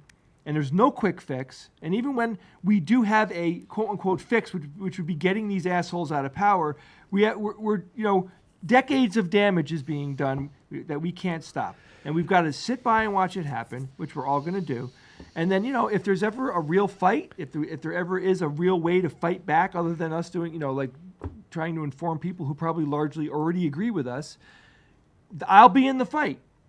I don't know what that fight's going to be, but I'm already signed up to do it, whatever it ends up manifesting into, because who the hell knows where we could go with this. There was a popular video going around. I don't know if you guys saw this, but it was called Crossing the Rubicon, which you probably are familiar with, like when Caesar crossed the Rubicon. That's when the Civil War started against the Senate. It's like, we don't have to necessarily say it now, but what is your Rubicon that when X, Y, and Z crosses, you'll take action? I'm not saying what that action will be, but like at what point, maybe just as a thought experiment. Now, you don't have to say it, but maybe people in the chat, what is your Rubicon that you'll be like, oh shit, now we have to do some old school stuff. What, like fighting with your hands? If the Civil War starts, what is the Rubicon that starts that? I mean, if we lose the ability to have elections, right? That's a pretty. As long as we have elections, we have a mechanism to move things in the right direction. But there's steps along the way. I mean, if we end up entering a military state here through some real or not real, state of emergency in the United States, which, I don't know what's going to happen. I read a lot of stuff. I hear a lot of theories and all that stuff. But if any of our liberties are taken away, You know, like if we have a curfew, if we have to change our behavior, our liberties are being taken away. Like if it gets to a certain point, there's only so much that people are gonna take before they start doing the next level crazy shit, which is basically. I think there's going to be a massive backlash against MAGA. I think what typically happens in history, whenever there's any progress, anything progressive happens, it's 2 steps backward and 2 steps forward and 1 step backward. Mm-hmm. There's always a pushback against the progress, which then triggers an even greater progress. That's just a typical pattern in history. Yes. So the world is right now going through a spasm of backlash against liberal democracy and progressivism, partly for a number of reasons, partly because of the pandemic, partly because of immigration, because of the pains brought on by globalization. I mean, we did fuck up a lot of things. Right? I mean, so there's a lot of advantages to globalization, but like we generally do things dumb, and then we have to make a big mistake, and then we have to, maybe we can, in retrospect, see that we made a huge mistake and fix it. Of course, we'll make a mistake when we do that too. We're just stumbling through history, making mistake after mistake. That's just the way it happens. But we can look back at certain times and, okay, maybe we need to do things differently here. Like we can do globalization without hollowing out entire towns and states and stuff like that. So we do have to think intelligently about how to fix some of the big problems that we had in the past. And, there are smart people out there who are doing that. And eventually, there was a huge backlash against Trump in 2018, 2020, even 2022.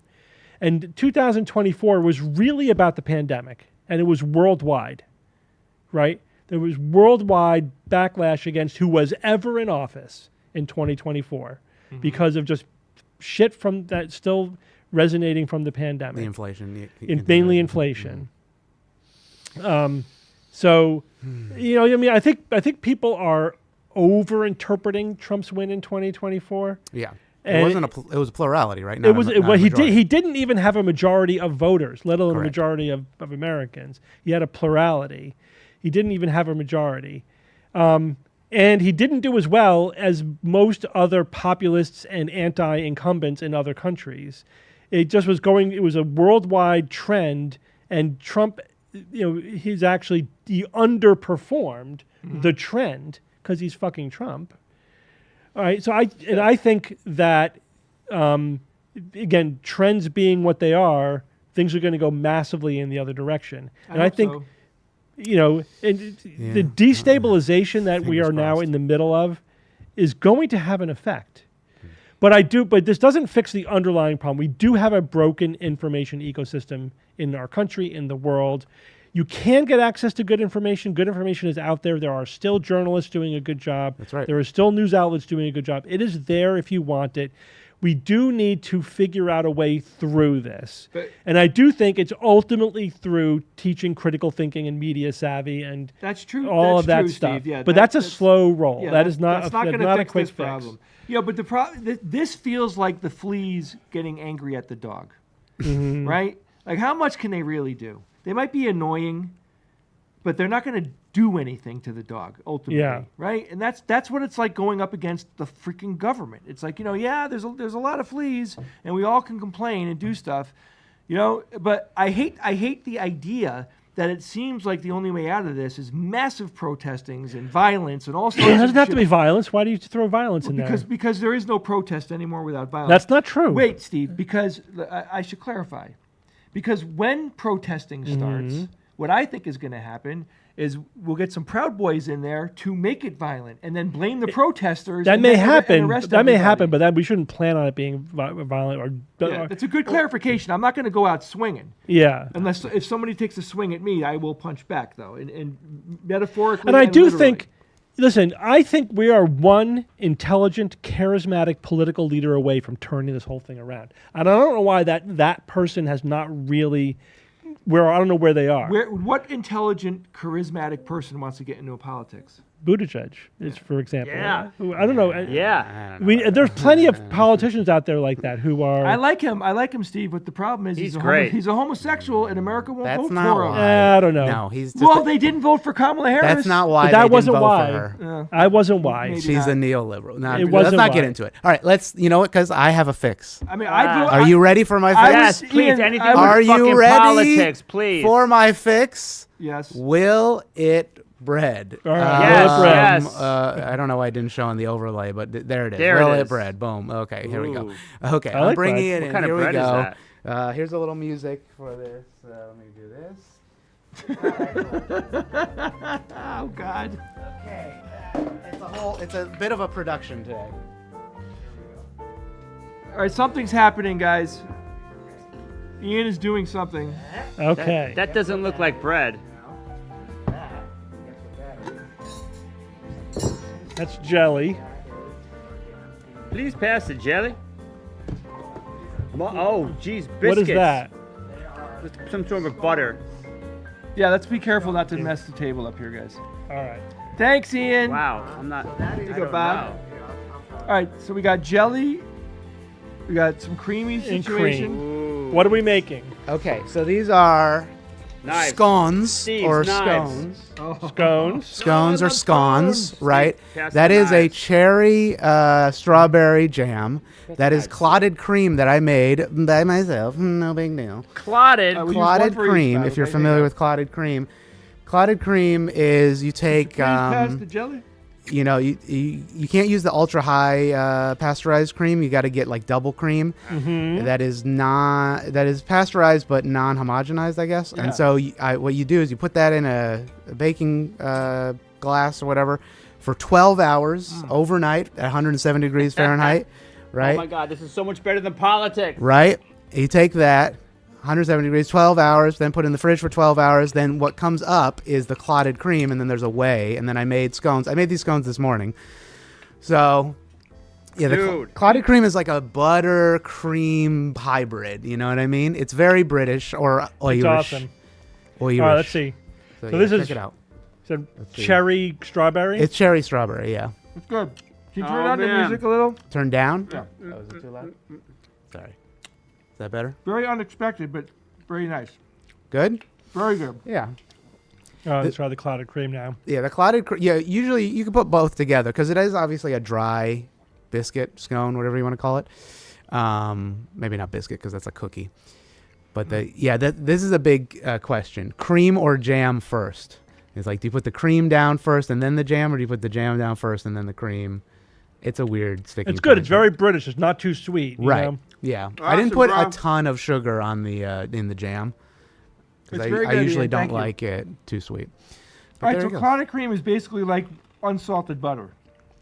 Yeah, it's got like a butter thing. It's got a cream thing. It's like it's somewhere in the middle between those two. Anyway, I'll give anybody who wants the recipe. We will put it in Discord. It's pretty straightforward. Thank to make you, clotted Ian. cream, Good you job, must man. first Yeah. make the universe. That's true. To make clotted cream, you do have to first create the universe. No problem. So those scones are for whoever wants to take them, or Steve, you can have them, give them to the wife. So, like I was saying, Yeah, no. UK politics now we have to talk about. Starmer. No, let's not actually talk about UK politics. I'm just kidding. Should the UK de-Brexit? Yes. Well, I don't know. Chatters, that's your decision. Vote now. Vote below. This is really good, Ian. Is the music really loud? It's too loud. It's too loud. It must be sending different for you. It's a little on the loud side. That better? Here we go. That better? Can you hear us now? Can you hear me now? Can you hear what I'm saying right now? Can you guys turn up the mics? My misophonia isn't kicking in. No, they don't. You don't need to chew. Why are the scones not triangular? Okay, I don't think you do scones triangular except for like in America, right? Like in Britain, Oibruv land, don't you do them circular? Jam first. Anything else is wrong. Will it God. Brexit? Yeah. Well, I think we've already decided it has Brexited. Unfortunately, Oh, good. That was so effing good. they're good, right? Damn. Good little sweet That's like, it's like an afternoon thing. Have it with some tea, generally. Now, how many of these would be too much? Probably one. I think one. I don't even want to tell you how many calories is probably in it. I think this. Actually, I'll tell you. The scone is probably like 200 calories and change, and then like the cream and the jam, could push it up. It could be like a 400, 500. It could be 400. Yeah. So scones should be round. That's right. Joanne knows. I trust that last name to know. I don't really care what shape they are. They all taste good. Yeah, they're good. The cherry strawberry is not like traditional. It should be more like just a raspberry jam, but that's what I had. All right. Brie enter, not Brie exit. This is really good, Ian. Like really nice. I really appreciate it. No problem. So I was gonna make the thing we did from Friday with the food. We had some weird food, but maybe I'll save that for next week, or we'll figure out some other stuff. All right, that was our Will It Bread segment. I love this tradition. Yeah, that's a Will It Bread. We'll do some other breads. If you, chatters, if you have any other ideas of breads that you want me to try to make, or maybe the guys could make, maybe Jay could make a bread and bring it in one day. Yeah, sourdough. I don't do any sourdough, so that'd be cool. Make breads. Yeah, he's a breader. He breads. I'm about to start making pumpernickel bread. Ooh, that I love pumpernickel. How do you make pumpernickel? There's. Do you remember what it means in German? Yeah. What? It means Come on. Pumpernickel. Yeah, you pumped the nickel. Okay, close. Does it mean like dark? It means devil fart, apparently. Devil fart. I want another one. You can have another one. Go ahead. No, I can't. Okay, you're right. Have another one tomorrow. Yeah, pumpernickel is good. It's dark rye, right? It's like a dark rye bread thing. Anyway, so that was, I think, all of the things that we had for today, except for the TikToks. Yeah. Is there anything else you guys wanted to talk about? Obviously, not. Anybody have any questions for us? Yes. Feel free to ask questions in the chat. I will bring them up. A rice cooker pancake. No, never have I tried a rice cooker pancake. Rice cooker pancake. Oh, I have seen that. You do like pancake batter, and then you pour it in a rice cooker, and it makes like a really fluffy one, almost like those Japanese pancakes. Have you seen those? Hey, I recently read that not a con. If you don't have to titrate the water that you make with rice. Meaning, just what do you mean? You could boil it in more water than the rice will absorb. Yeah. And you just take it out when the rice gets to the consistency that you want. You drain it. You drain it and get off the rest of the water. This is new to you? Well, like a lot of rice recipes tell you exactly how much water. It depends on what you're doing. Yeah. So, like, if you're making rice pilaf, yes, you can't drain the water, right? You absolutely need to put in the precise amount of water because it's first of all it's chicken broth. Yeah. It's not just water, and you have all the spices and everything in there too, and the butter and all that. And you can't drain it. You got to cook it down until it's good. Yeah. And then, I usually will. I try to get it exactly right, but I err, if anything, on the side of being a little bit on the low side. Yeah. So that if I need to add a little bit water at the end until it's perfect, that's fine. If you overshoot, then it's soggy. Yeah, right? It's too mushy. Yeah. So that's fine. But if you're just making white rice. Yeah, I just put it in a lot of water and I drain it at the end. Yeah. Do you rinse the rice? No. That's what a recipe. Well, yes. They said to rinse the rice until the water is clear. Yes, depends on what your it depends on what you want the end good. Not arborio, right? Not if you're making risotto. You don't rinse it because you want that starch. Do you want it sticky or not? Yes. Say it. What do you want, Bob? What do you want? You like sticky rice, Darren? Mid sticky. Or you want the clean rice? So only rinse it once then. All right, so that impacts stickiness. I just want to make sure. Cook rice with leftover dill pickle juice. That sounds interesting. I'm going to do that. Dill pickle I juice. made Cajun rice for the first time last week. So what's that? It was awesome. So it's you make the hooey. I showed my daughters that like a couple years ago. Cajun chef. Can you find him chef? I know that guy exactly. From like 40 and years they ago. the guy lost that said, their minds. They loved it. Is he the guy that's like, I'm gonna tell you what I'm gonna do? I'm gonna tell you what I did. How y'all are? I'll tell you what I'm gonna do. Gonna put a little cayenne pepper. Hooey. Anyway, he was awesome. And imagine like you're upstairs, like you live with the guy. I was talking about Cajun rice. Yeah. And he starts cooking and just starts saying shit. Like just does it, you know what I mean? Yeah. So you cook it in beef broth. Yes. Not chicken broth. Yes. Beef broth. But you get some ground beef, sautéed onions, and then you put it in Cajun spices. And then what happens? and then you cook that, and then you make the rice and the beef broth, and then you mix it all together, and it was awesome. Do you want to show the Cajun chef, Ian? Yeah, I'm trying to find like a good one. I I mean, they're all probably good, but this might be a story. Let's see. And then I mixed it with a little beans. Yeah. And beans and rice is like a dish. Of course, beans and rice. Oh man, look at them. Oh wait, speaking of which, Yeah, turn that did up. you go to the place that I recommended, or did you not get that? We did not go yet. Yeah, I'm actually gonna go after this and get Oh, some are you? food. Yeah, I'm gonna get some to go. What are you getting? There's a Puerto Rican place that I found in this area. Oh I'm damn! not Let's gonna- do it next week. Man. Okay, we can do that. Yeah, I'll bring it. Actually, that'd be a good idea. Yeah. All right. Let's watch this. So this is Cajun Chef. I no claims that this is a good video, but we'll see. It's No, two but he's minutes long. funny. That's he's all. very funny. You know, I always Oh wait, like hold on. What does he say? How y'all are? I'm glad for you to see me, I guarantee. I'm glad you to see You me. know, I always like to start these things off with the story, and we're chopping up the various things we're going to put into one of the dishes we're going to cook today. It made me think about these two friends with me who live down near Prairieville, down near where I live, about 9 miles from where I live. And they both got a garden that they plant in cahoot with each other. You know, that's together. You know, that's a partnership cahoot. And they were just getting ready to plant it one time, and it started to rain, like it's been raining around here, you know, for the last few days. And it rained, and they got one plow mule that they used between them. And they looked at that old mule out there standing around there in that rain, and one of them say, you know, we ought to have a stable for them mule because he gonna catch pneumonia or something out there, and we got a good mule you trained to plow is hard to get. He said, yeah, you know that's the truth. We better did. You got some old scrap lumber? He said, yeah, I got some too. He said, well, as soon as it stop raining, let's make a stable and put him on that, a barn. So they wait till it stop raining, they go out there and they build one of them, how you call stable, a stall with a shed and everything, and they go get them old mule. One of them say, I'll go get him. We got his rope, and they went and got him, put him on that mule's neck, brought him up there. Started took him in that stable, and they built the door real low, and that old mule started going to hit his ears on that door, and he back off real fast. One of them said, look at that, you know something? We're going to have to trim that mule's ears. That door just a little bit too long to go in them door.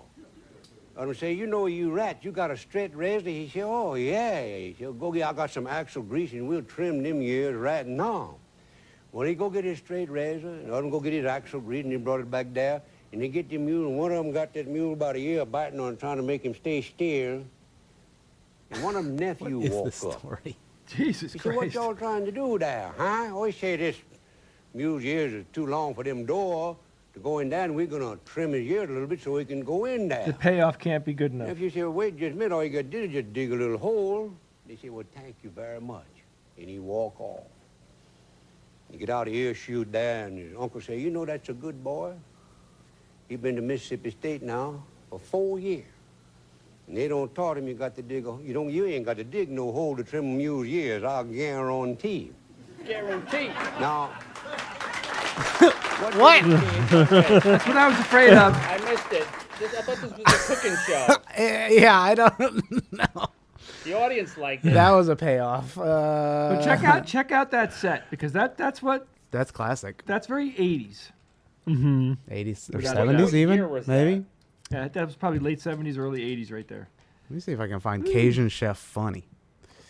I don't know. That's I mean, there's like, you know, that's just. Oh, there's I have a another guy. child that's getting out of school early All right, today, let's go. so I That's got to it. roll. So I'll see you boys tonight. We'll find All some right. other ones. All Dig right. a hole. Anyway, he's funny. Thanks for coming to the show, guys. All Bob, you want to do the Next first week. TikTok with me, and then you can leave? Which TikTok? The one on the temperature and the atmosphere. Yeah. You don't have to. Yeah, I can do it. I mean, I just saw the video. I didn't do any research. No, it could just be a back and forth. Yeah, So we'll just stay on this shot. You can stay where you were. Thank you. These are actually nice, but, Did you send out the notes for tonight's show? all right, we're gonna get set up. So here's a little hold music, everybody.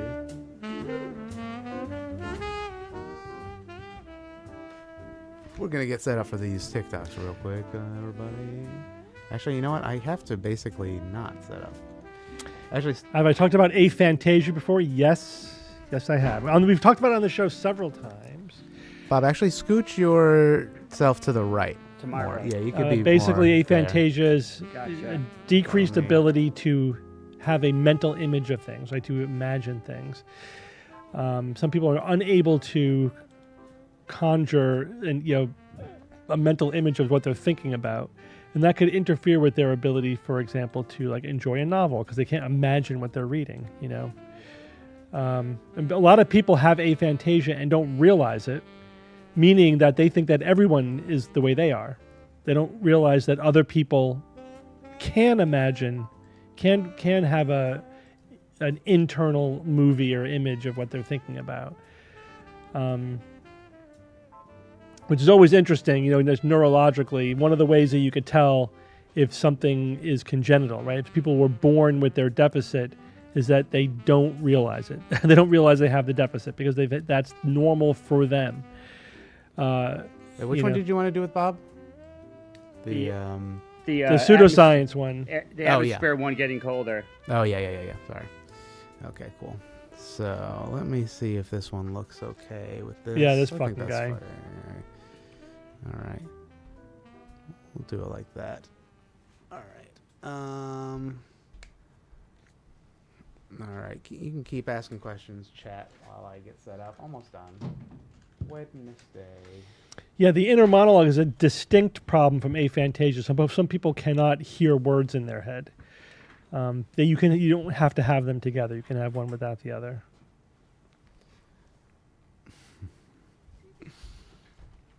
No chat. They weren't saying they're straining the rice and then rinsing it after, just in case any chatters were saying after you cook it. You don't want to rinse the rice after you cook it. That would be crazy. You don't rinse the rice after you cook it, That's but right. but you drain it of any excess fluid. If there's excess, yeah. If there is excess, right. yeah. Yeah, but some people were like, I know, Uncle Roger, I know. He would be sad if you do that. Don't do that. Anyway. All right, here we go. Stand by for a recording. Actually, Bob, push that other mic way off the screen. Yeah, just like, yeah. Thank you very much. Stand by. Are we close enough together? Yeah, that's good. Because I'm going to do the two-shot back and forth. You want to know what's crazy? The higher up we go... Yeah, don't play the whole thing. You want to know what's crazy? Just get the nut of the idea and then... You want to know what's crazy? The higher up we go, like when we fly in a plane, the colder it gets. Yet we're closer to the supposed heat source of the Earth, which is the sun. Now, we know that the closer you get to a heat source, the warmer it is. If there's a heat lamp 10 feet away from me and I start getting closer to it, the warmer it will get. Yet at an altitude of about 35,000 feet, it's about -40 outside. Much colder than the surface of the Earth. And the same goes for the bottom of the oceans. Earth. Yeah. Oh my God, that's not. I mean, he's right in that if you were. Did we start? No. Does this work? Yeah. So I always like to ask the question when I watch videos like that: what is this guy's point? Like, what is his metaphysics? What is he saying is the reality then? So I noticed he said the supposed heat source of the Earth, the sun. So do you think that the sun is not the heat source of the Earth?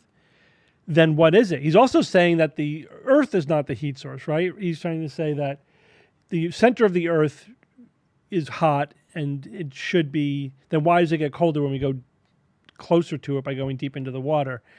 So what's he saying? So what does he think reality is, and if you read the comments, which is always a dubious thing to do with videos like that, is, a lot of people are like, yeah, don't believe anything, the firmament, whatever. They just throw out shit like, but what? But what are you saying is the reality? Because they don't have a coherent, idea. But anyway, it is a good jumping off point to talk about why that is, why it is. I know he's dismissing all like, oh, people are going to say I don't understand science. That's because you don't, dude. But let's talk about that for a little bit. Why does it get colder as you go up higher in the atmosphere? There's actually several reasons. I mean, one reason is that as you go higher, air pressure is decreasing, right? That's kind of a no-brainer. Air pressure is decreasing. So therefore, because it's decreasing, you have that unit of energy is taking up more space. It's spreading out. So it cools. That's just a common as air expands, it cools. It cools. Exactly. I mean, blow out from your mouth. as that air is expanding, it's cooling. It's cooling. Versus. Exactly. So Right. so Superman could have super cold breath, I guess, by using that technique. But there's also greenhouse gases that tend to stay closer to the surface of the Earth, and that's a factor. How about this one? As you go into the stratosphere, it gets Ian, does Bob warmer. have to repeat that? Sorry, Bob. Repeat that because I got the audio. Repeat what though? Go back a paragraph.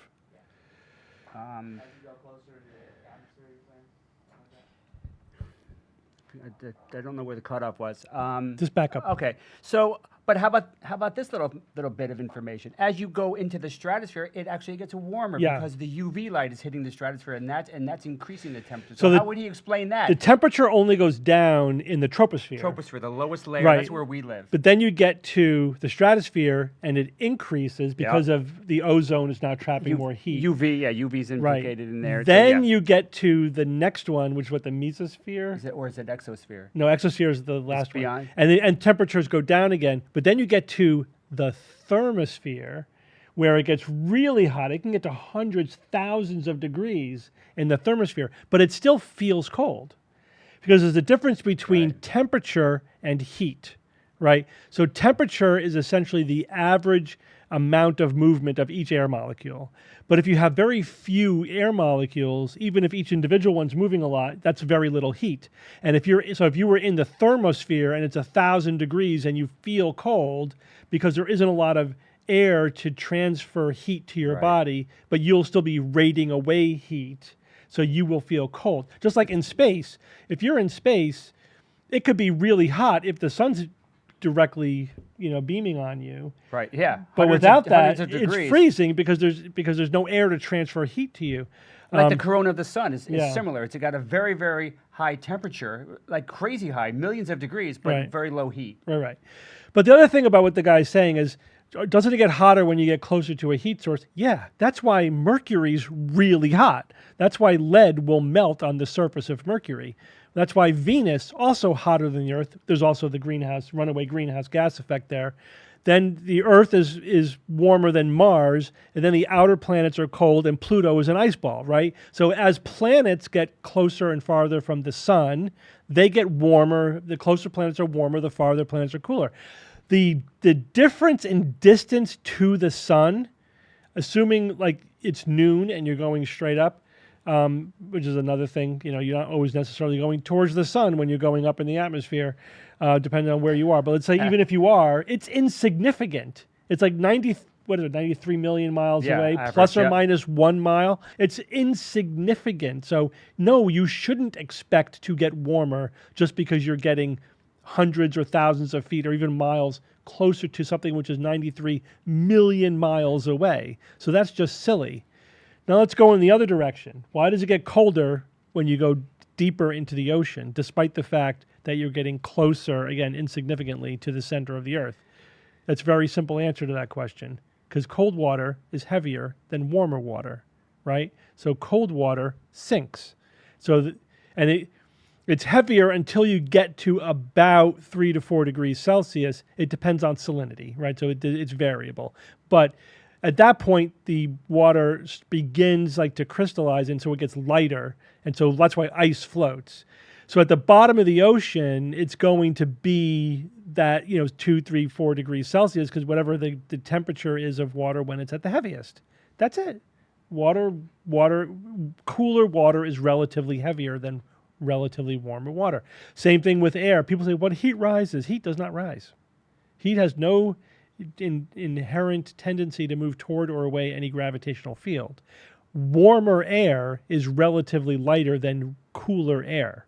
So warmer air will move above cooler air, but heat itself just radiates or conducts in all directions equally. So yeah, this guy just doesn't physics. He just doesn't understand what's going on. But which is in and of itself is like, okay, not everybody necessarily knows off the top of their head about the troposphere and the thermosphere or whatever, but you can find this information. It's pretty much readily available. But also, it's not that he's ignorant. It's that it's the logic he's using. Like, this doesn't make sense to me. Therefore, we can't trust scientists. We can't trust the powers that be. Because, That's my take. That's what he was saying. It's like, because I don't understand this. They're wrong. Or maybe you just don't understand it. How about that? Maybe you don't understand the science. That's a far simpler explanation.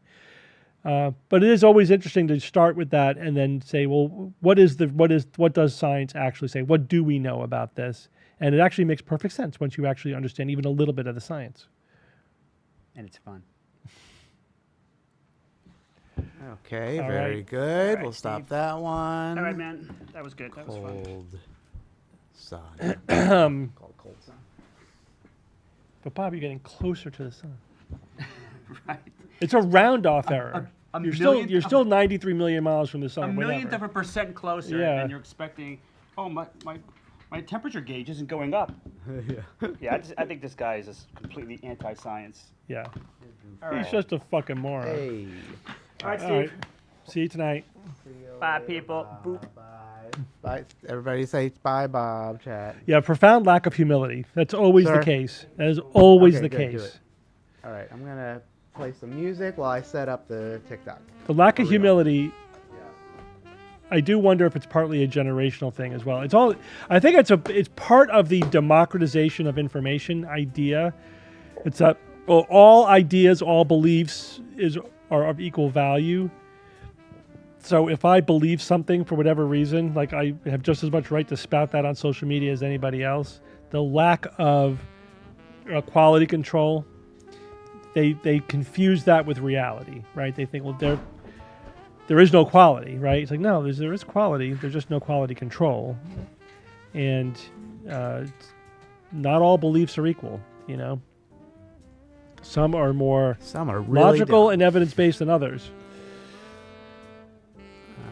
Okay, so we'll do this. Let me make sure we got this one going good. Okay.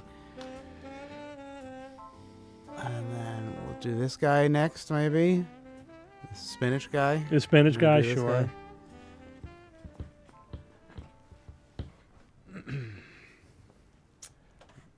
Okay, so we got that going. I'll stand by. Let me make sure the audio is up. All right, chat, here we go.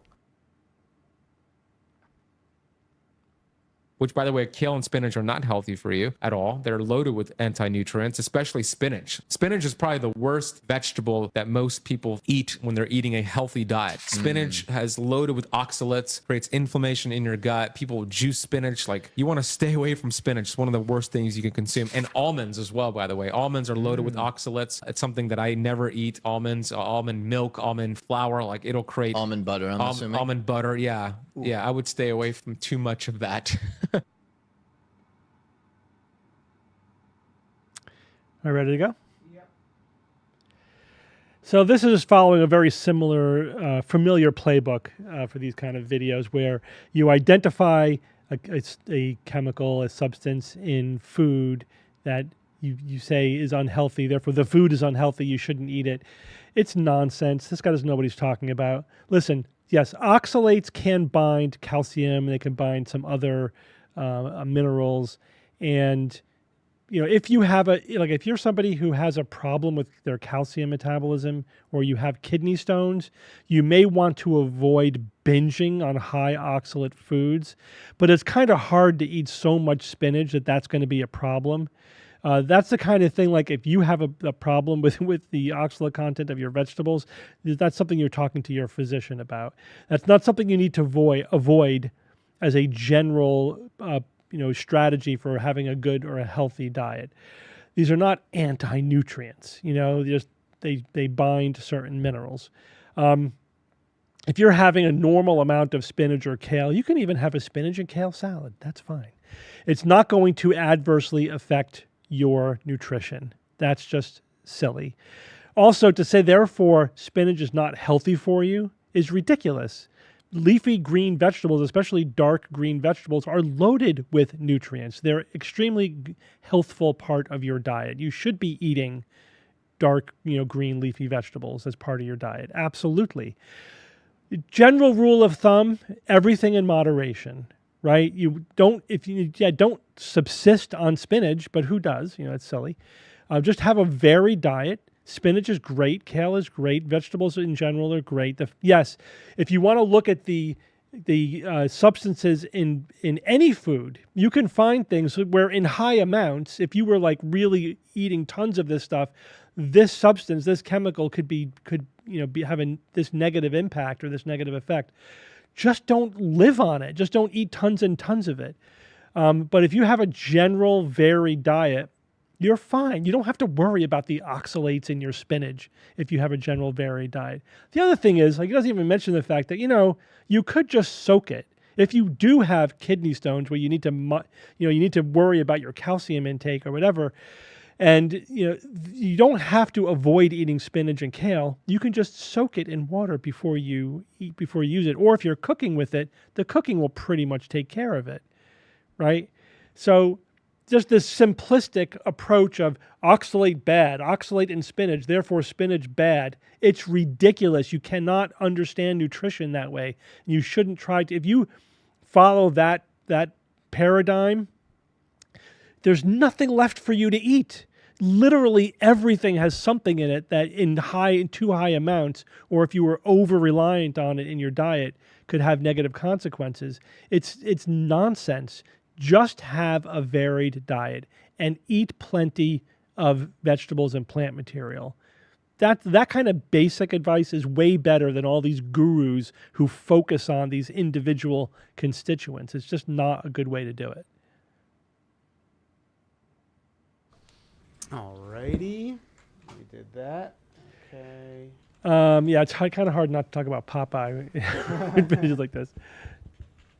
Would you go on Joe Rogan? Sure, but again, people keep saying this, and as I've said many times, I offered to go on Joe Rogan. Kara knows Joe Rogan. She offered me to go on Joe Rogan. He specifically said he would never have me on his show. Yeah. Me specifically, because he doesn't like my opinion about. I think the thing that really got in his craw was I said there's no evidence that cryotherapy is helpful. Because you know why? Because there freaking isn't. That's why. Because I reviewed the actual published literature, and it did not show that there was any real efficacy to cryotherapy.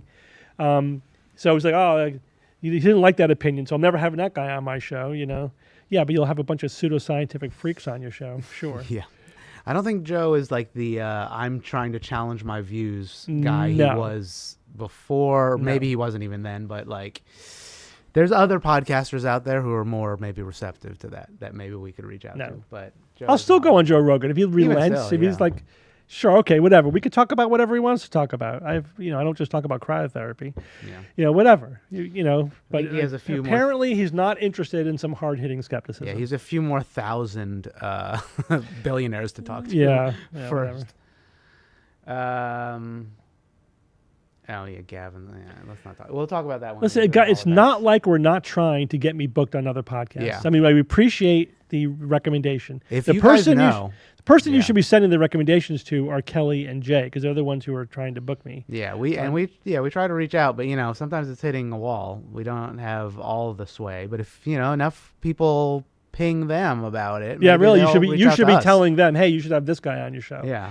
Telling me to go on somebody else's show is kind of ass backwards, right? It's that I don't famous- get to decide Yeah. whose show I go on, It's that they have George- to invite me. The George Robb quote. It's like, you should really go on That was Johnny SNL. Carson or No, whatever. SNL. Oh, SNL. Somebody emailed George like, you should go on. They have SNL has bands on it, and you should go on that show. You get a lot of exposure that way. I should. That's a great idea. I should get myself invited onto Saturday Night Live. It doesn't work that way, folks. Anyway, all right. Moving on. Here we go.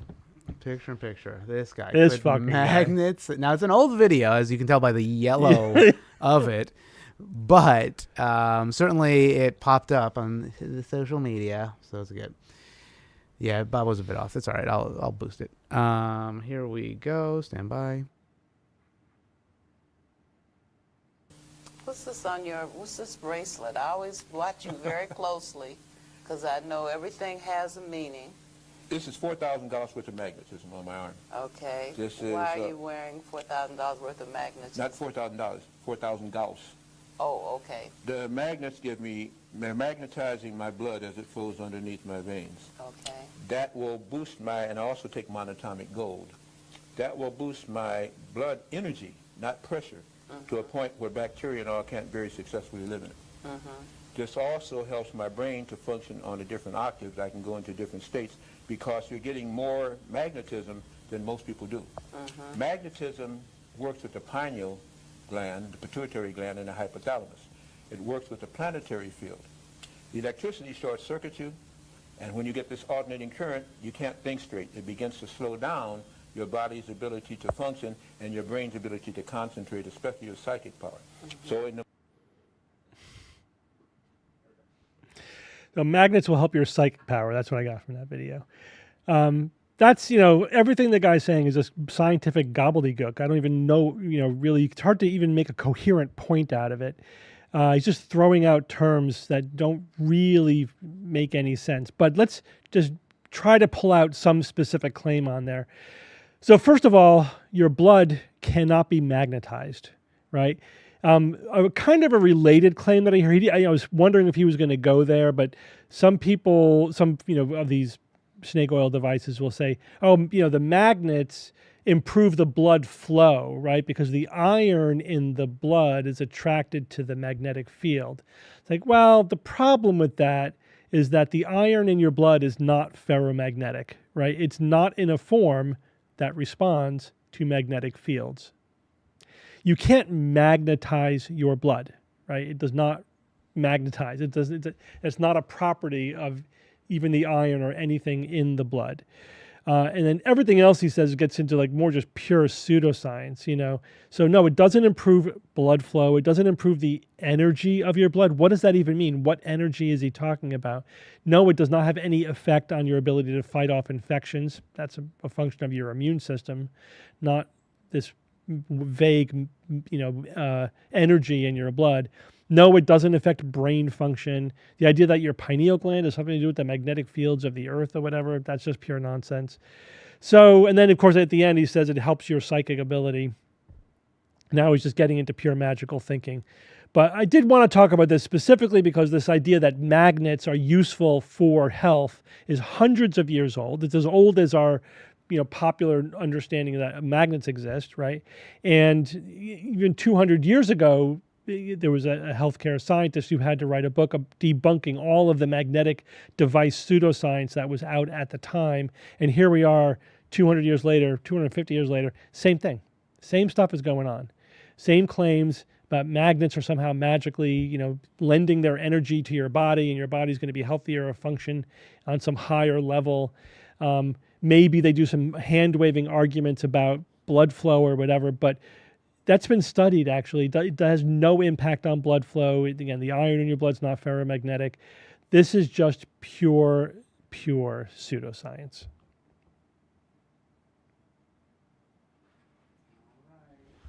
All right, we did it. That's it. We are done. Magnetic blood. We saved TikTok for another week. Saved TikTok.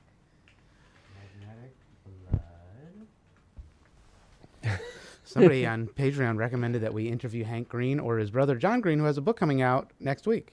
Everything is tuberculosis. Okay, well, all right. Well, maybe we'll reach out to them. See, that would be a good. See, you recommend us to get people on our show. Those are the recommendations that we could act upon. Yeah, those ones are cool. Yeah. We can at least ask them. Right. The other way around is a little bit harder. You should be asking Joe Rogan to have put me on his show. Yeah, that's different. Go ahead, ask your questions away, chat, before we skedoodle, because that'll be it for today. Let me see. I didn't do the Discord. I'm going to try to fix that for next week. I just didn't have a chance to fix it yet. You should get Elon Musk on your show. I would love to get Elon Musk on the show. Yeah, unfortunately, I don't think he ever really read the book. People with that kind of money have an army around them that you cannot break through. It's just, you cannot get into, it's hard. How do you get to them unless you have a connection? Wait, the picture for the SGU is blank or missing on the Apple Podcasts? Is that true? There are technically like 2 on there for some reason, and like somebody keeps adding the second one, and we try to stop them from doing it. Why is that happening? I don't know. It's like somebody else like adds it to their own, but it's like they're I don't know, whatever. Or is it a slow load? Fix that. Never Ian. mind. Fix it. She said, no, Marina said slow load. Can you imagine? What are you on that? 56K kilohertz, whatever it was. I don't even remember those old dial-up modems. 2600 baud, something. 2800 baud. Can you imagine? Still using. Oh my god, dial-up. Trying to do this. A modem. Usually have a picture once every 10 minutes. Oh yeah, Mini Minuteman. We've got a lot of suggestions. We should ask Minuteman. He's a popular YouTuber. Pretty cool. Mm-hmm. Pretty cool dude. All right. Well, I think that's it for this week, everybody. Okay. Remember, if you find more weird stuff on the internet, make sure to either send it in via email, info@theskepticsguide, or you can tag us on TikTok if you have TikTok, or on Instagram. You can tag us. I'll try to check there too. 56K. That's what it was. I think that's it. Anything else to say? Nauticon. That's the other big thing. Nauticon, if you haven't gotten tickets yet, boom. Make sure to get some tickets. It's going to be coming fun. up. Yep, May 15th through the 17th. And highly basically, informative. Or 16th through the 17th for most people. Yes. That can get there now because the VIP night is basically sold out. But there's a lot of things we're talking about, some more fun stuff. Yep, I'm going to be talking about pishing and jizz. Okay. He says it every stream. Well, they told me not to say it, so now I have to say it every time. That's true. That is what happens. Don't tell me not to say shit. Yeah, exactly. All right. What's that, Dominic?